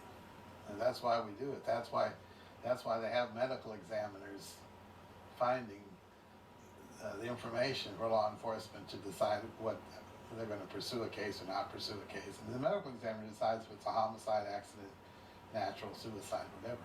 So, you know, if you call it as a medical examiner, you call it natural death, it's probably never going to be prosecuted as a homicide. Yeah. How many of those autopsies would you say you've dealt with positional asphyxia cases? Oh, I've probably had a couple hundred over the years, positional asphyxia, one type or another, entrapment and so forth. Absolutely. When we started this, we were trying to look for positional asphyxia cases where people were upside down. Well, they don't have to be upside down. They can be trapped. People get wedged between the bed and the dresser, so they can't get up, and over a period of sometimes hours and hours before they actually, the muscles get so tired they can't breathe anymore. I don't know if I recognized that it could happen anyway, not just, I kept thinking inverted, but it's not even that. No. Did you think when you look at some of the pictures, you can see that obviously the blood seemed to kind of go into the head and the shoulders? Is that correct? Is that what that discoloration is? Yeah, and part of it's early decomposition too. And because of probably the heat, but yeah, a lot of it is the post-mortem settling of blood. Okay, so if there's a part hanging down, gravity kind of pushes the blood right, it's down. called livor mortis. Okay. It's a settling of blood. And yeah, if you happen to be head down, you'll get much more of that in the face and upper torso area. The pictures obviously are jarring because there's decomp, so it does look like more like an Emmett Till situation where he was beat up in the face and stuff, but those discolorations weren't from being, those ones where you see in the face and the chest, that's from the blood though, that's not from beating or any bruising that way. Although I think we found that there was one area of trauma. We found at the second exhumation autopsy that was trauma, but yeah, he wasn't beaten or anything. Emmett Till was a 14-year-old boy who lived in Mississippi. On August 28th of 1955, he was badly beaten and then lynched. The reasons white locals took these actions against him were because they claimed he offended a white woman in a grocery store. So they subsequently beat and lynched him. Now, how this relates to the Kendrick Johnson case is many people have put up online Emmett Till's picture juxtaposed with Kendrick Johnson. And I think when you see them side by side, they do both visually appear to be two young men who have been beaten very badly. I think is what we're finding, though, is the difference between Kendrick Johnson and Emmett Till is Emmett Till was badly beaten amongst the face. And according to the forensic pathologist, it doesn't appear that Kendrick Johnson was beat in the same way. I think the end result of both of these cases is death, though. So if Kendrick Johnson's was a murder, that is just as heinous as Emmett Till's, and there's no excuse for that happening. And I really think what people are trying to say when they put the photos next to each other is basically Kendrick Johnson is a modern-day lynching. And regardless if that is true or not, one thing I think is really heartbreaking is that you have two young men, Emmett Till, who was for sure murdered, whose attackers were acquitted and never held accountable, and Kendrick Johnson, who, if he was murdered, his attackers haven't even been brought to justice in any way, shape, or form. So I think that's another very interesting link, another black teenager who may never get justice for the crime committed against him. The trauma kind of was limited to the shoulder and the neck area on the same side of the body. Yeah. Okay. Did you ever speak to the family after you had those results, or after you just sent the results to the lawyer, or how does that work? I sent the report to the attorneys, and I don't recall specifically discussing the case with the family. When they originally found Kendrick, it took them about 5 or 6 hours to get the coroner out there. Does that seem pretty consistent with the cases that you've worked on, or are usually coroners called sooner? Well, since we're not in a coroner state, we're medical examiners, but the medical examiner by law is required to be notified immediately. That's why I have on call 24 hours. Probably in the Orlando area, an average response time would be 15-20 minutes to a scene. Okay. Do you have an opinion on, and I don't know how it works in Georgia, but one of the things that I keep hearing on social media was this gap between when they found Kendrick and then when they called the coroner. And it seems like online people are saying that should have happened much sooner. Is that something that's common, that the coroner's called much sooner, or was, in your opinion, did that seem strange at all, or was just... Well, you've got a crime scene, and the coroner is the coroner, but he doesn't have the authority to be on the crime scene until the investigators let him be there. He could have been called earlier, but all he could have done was sit there and look. Couldn't do anything else, and he was very critical. It was just a turf war, feelings hurt situation, but really, I mean, the law enforcement is in charge, and then you can call the coroner and you tell him when he come on the scene when you pronounce the person dead, because he cannot contaminate the crime scene. He is not a sworn officer, so I mean, he has no business on the crime scene until he's allowed there by the authorities. So it doesn't matter what time you call him, really. So that's kind of common. Not really. I mean, what do they know hiding from the coroner? I mean, there was nothing to hide from him. Right. And his whole duty is to pronounce the person dead, which was quite obvious when they got there. So did that seem odd to you that he wasn't? It was a long time. Of course, the coroner in that particular situation was not a physician anyway, so just to have him come out really wouldn't be particularly helpful one way or another, because he was not expert in looking at the body and determining anything. If they had the medical examiner out there, that would be a different story. But that's one of the weaknesses of the system. One thing I find incredibly fascinating here is the difference in responses from Dr. Anderson to Sheriff Paulk in regards to if the coroner should have been called immediately. I'm kind of surprised at how dismissive Sheriff Paulk was about the fact that the coroner wasn't called for over 5 hours, and he even references the fact that the coroner got incredibly upset that he had not been called earlier, and is really dismissive of the whole thing, and basically states that the coroner has no standings against law enforcement and no rights if law enforcement chooses not to call them. The thing that concerns me is it's a significantly weird death, and I think that you would want to pull out all resources for that kind of death to make sure you dotted all your I's and crossed all your T's. But in this case, for some reason, they chose to not call the coroner for over 5 hours. And so once the coroner arrived, it was long past the time that Kendrick had been found.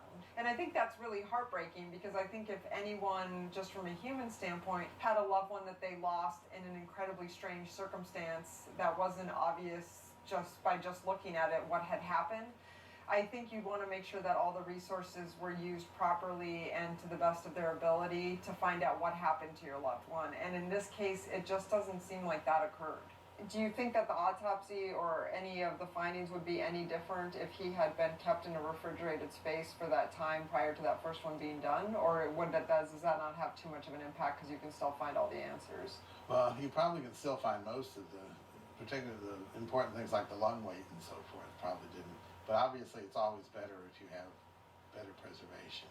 If you do put a body in a spot where it's not being preserved properly, how can that end up damaging the end results for a medical examiner? Well, primarily the problem is that the tissue will begin to deteriorate. So when you look at it under the microscope, you don't have good tissue like you do in a biopsy or an immediate autopsy, and all the cells are well preserved and so forth, that they tend to break down over a period of hours. The problem the family had with the sheriff's department was the way they actually investigated the crime. Or rather, the way they didn't investigate. The coroner even said that if y'all unrolled him, why did y'all re-roll him up again in the mat? Trying to position him in the way they wanted him to be positioned. For the photograph. For the photograph. But you're gonna always miss something. Coroner Bill Watson was called to the scene 5 hours after detectives had arrived, although Georgia law requires investigators to call the coroner as soon as a body is found. The body had been moved. The scene, in my opinion, had been compromised. It's a very time-consuming process to basically work your way from the outside in. Once our investigators got to the deceased, the coroner was contacted immediately. We also received an email from him a few days after our interview on camera.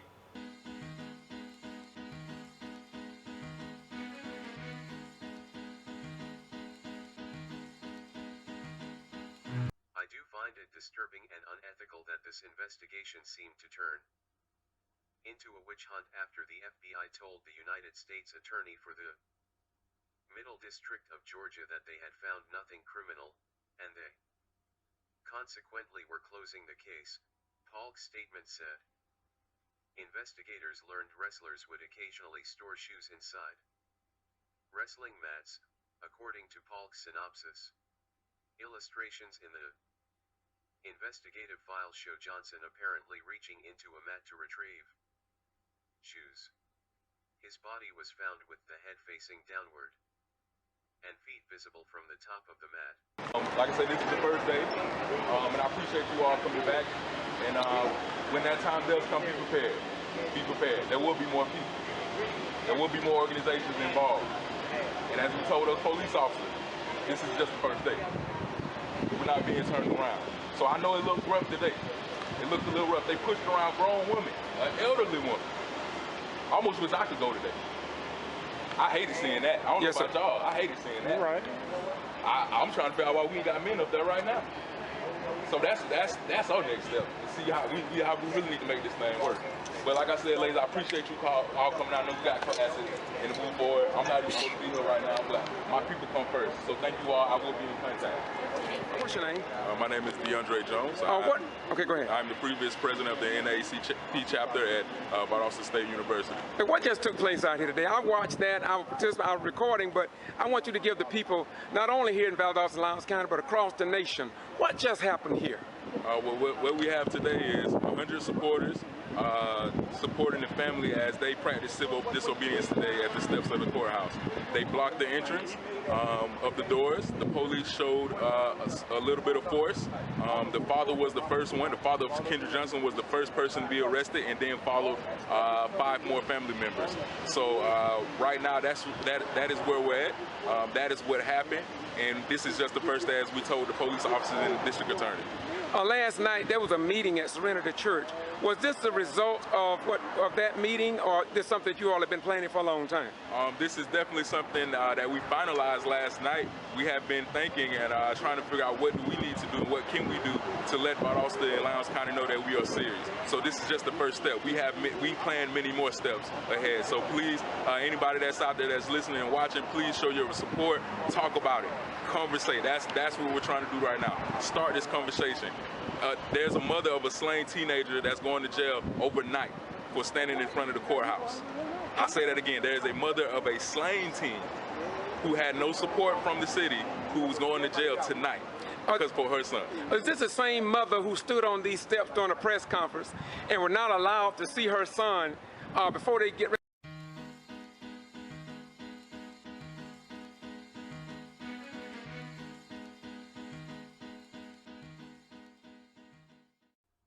Paulk notes a person was offered a financial inducement while giving testimony, and a text message in evidence instructs a person to lie when testifying. Paulk says a woman working with the DOJ and medical examiner performing autopsies apparently developed a close relationship in which they address their correspondence to each other by their first names.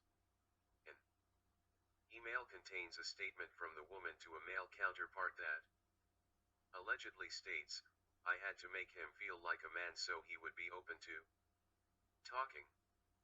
After that meeting, an amended report stated the cause of death and manner of death were undetermined. Finding Kendrick Johnson documentary. The case garnered national attention and was the subject of a documentary called Finding Kendrick Johnson. The documentary, released in 2021, examines the case from the perspective of Johnson's parents.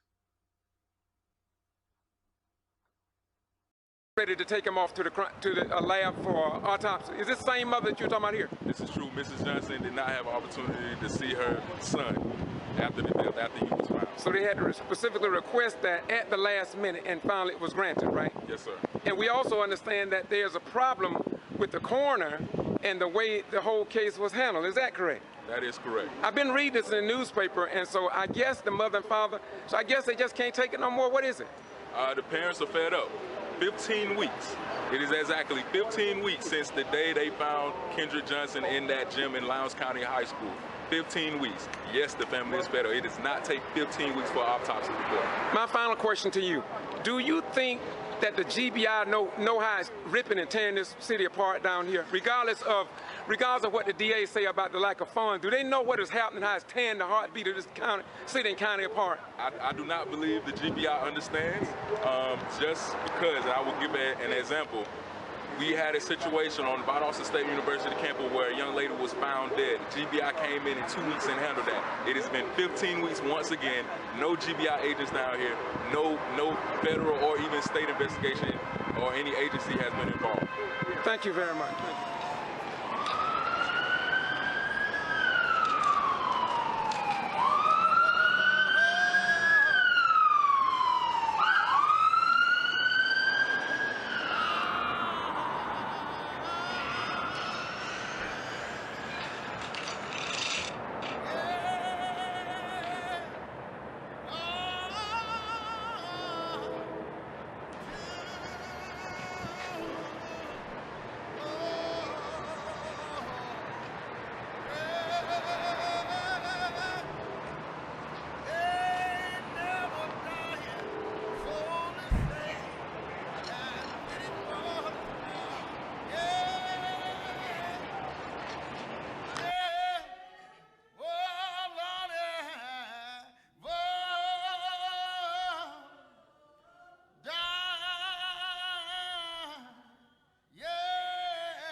to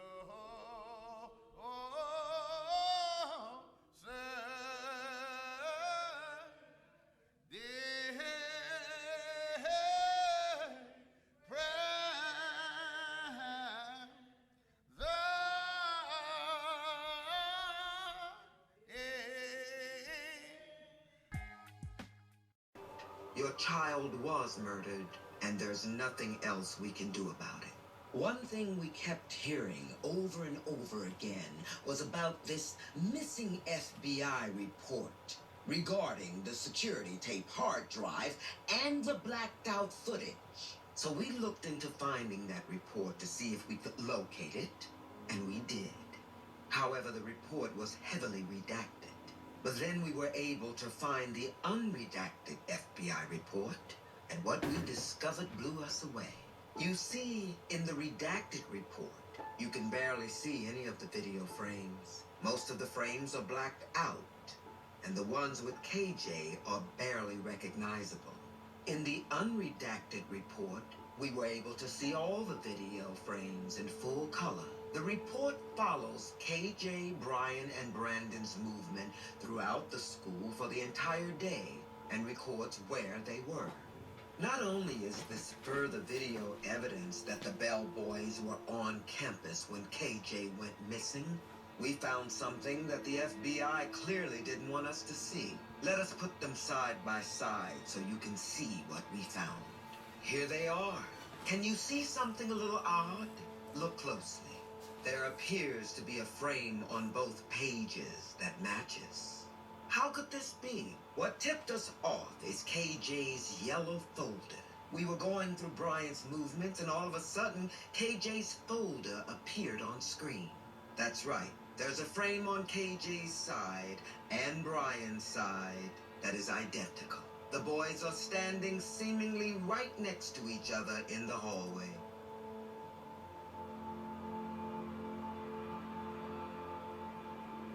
Did you see Kendrick that day? No. I did not. Seeing the alleged killer of KJ standing next to him in the hallway the day he died in school has sent chills down our spines. How did no one see this frame? How did the FBI let this go? Why did it take 6 years and an independent filmmaker to find this? These are all questions that may never go answered. But what we do know for sure is that we have more facts now than we ever had. And this case needs to be reopened and re-examined with a fine-tooth comb. After finding this game-changing evidence, our crew flew to Georgia to show Kendrick's parents as soon as possible. Had you seen that frame? Mm-hmm. Can you believe that? Mm-hmm. They are next to each other. That's the morning of. And that's in their own report. And we have their paperwork. And they saw that.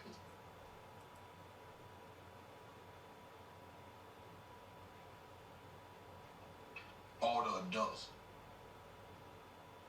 authorities, and school personnel show you to the extent that how much they covered up. How are you feeling right now? It's just great to just let you know we were right in there all along. What do you think is going to happen when we release this photograph? They're going to try to come out with some more lies. What do you think they're going to say about it? Somebody photocropped it. In their own report? In their own report. All along, we know it was bullshit. We know it was bullshit.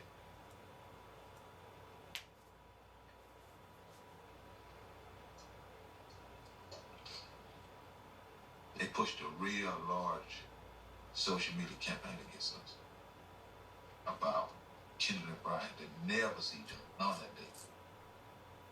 And go show you, we was right, they was lying the whole damn while.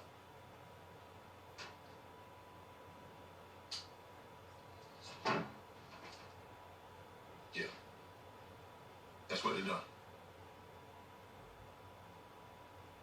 After KJ's mom told our crew she thought they were gonna say that we faked this photo, we decided to go back into the FBI's report to see if there was anything else we can show to prove it.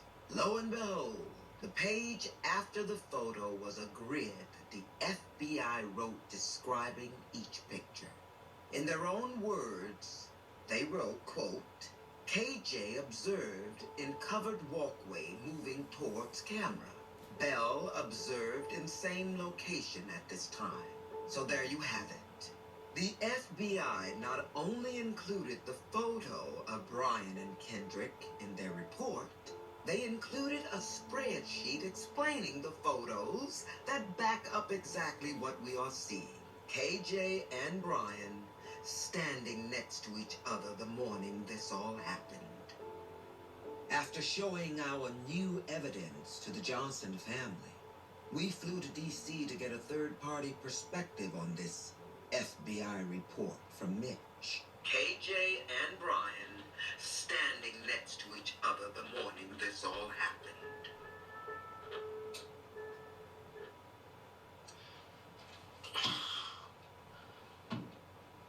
Hold up.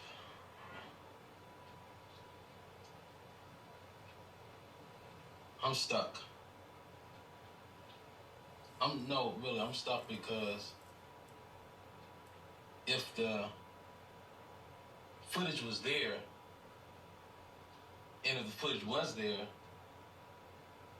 I don't recall seeing this footage.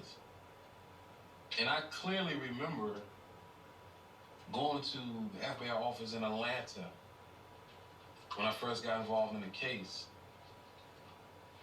I've never seen this.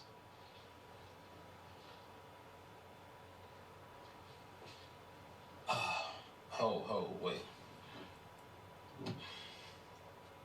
I don't ever recall seeing KJ standing near Brian Bell with a yellow folder in his hand, and just based on the footage, obviously that's here, they're near each other. It may be 10 feet or closer.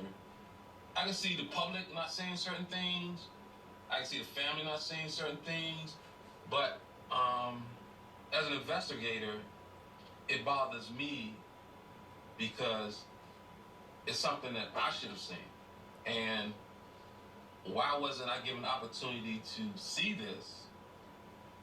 I recall being told that Brian Bell didn't see KJ that day.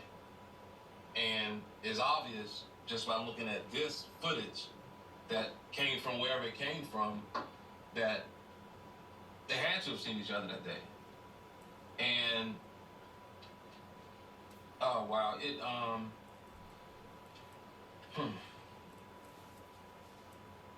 oh man, I mean, y'all gotta excuse me, I'm a little messed up right now.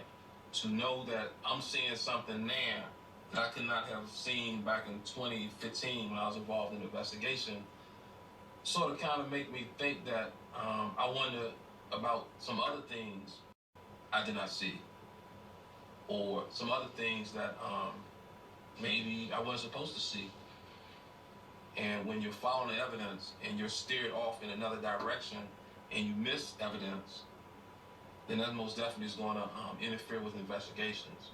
If I'm one of the investigators on the case, I should have seen this particular clip, and it shouldn't be because what a filmmaker found that I saw this. How was this filmmaker able to see this particular evidence? And I'm part of the investigation I never saw before. And I think that's what's troublesome to me, to see something new. I'm investigating the case, but I don't see it. But someone, a filmmaker, I mean, no disrespect, but the filmmaker, he finds a piece of evidence that I couldn't find. It's troublesome to me, and that's real. Yeah, that's it. Ain't nothing else I can say about that.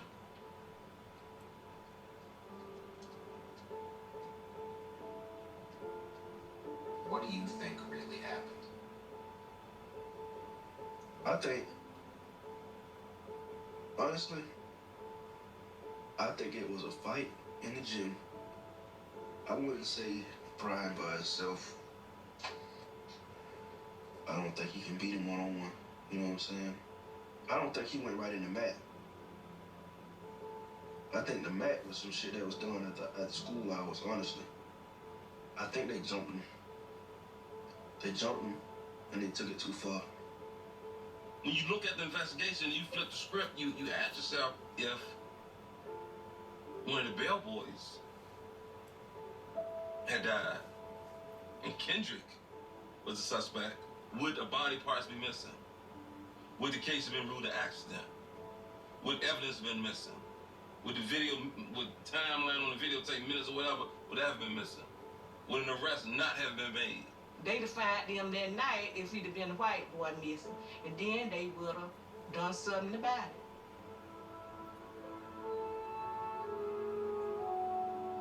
Everybody in the United States should have the protection of their rights under the law.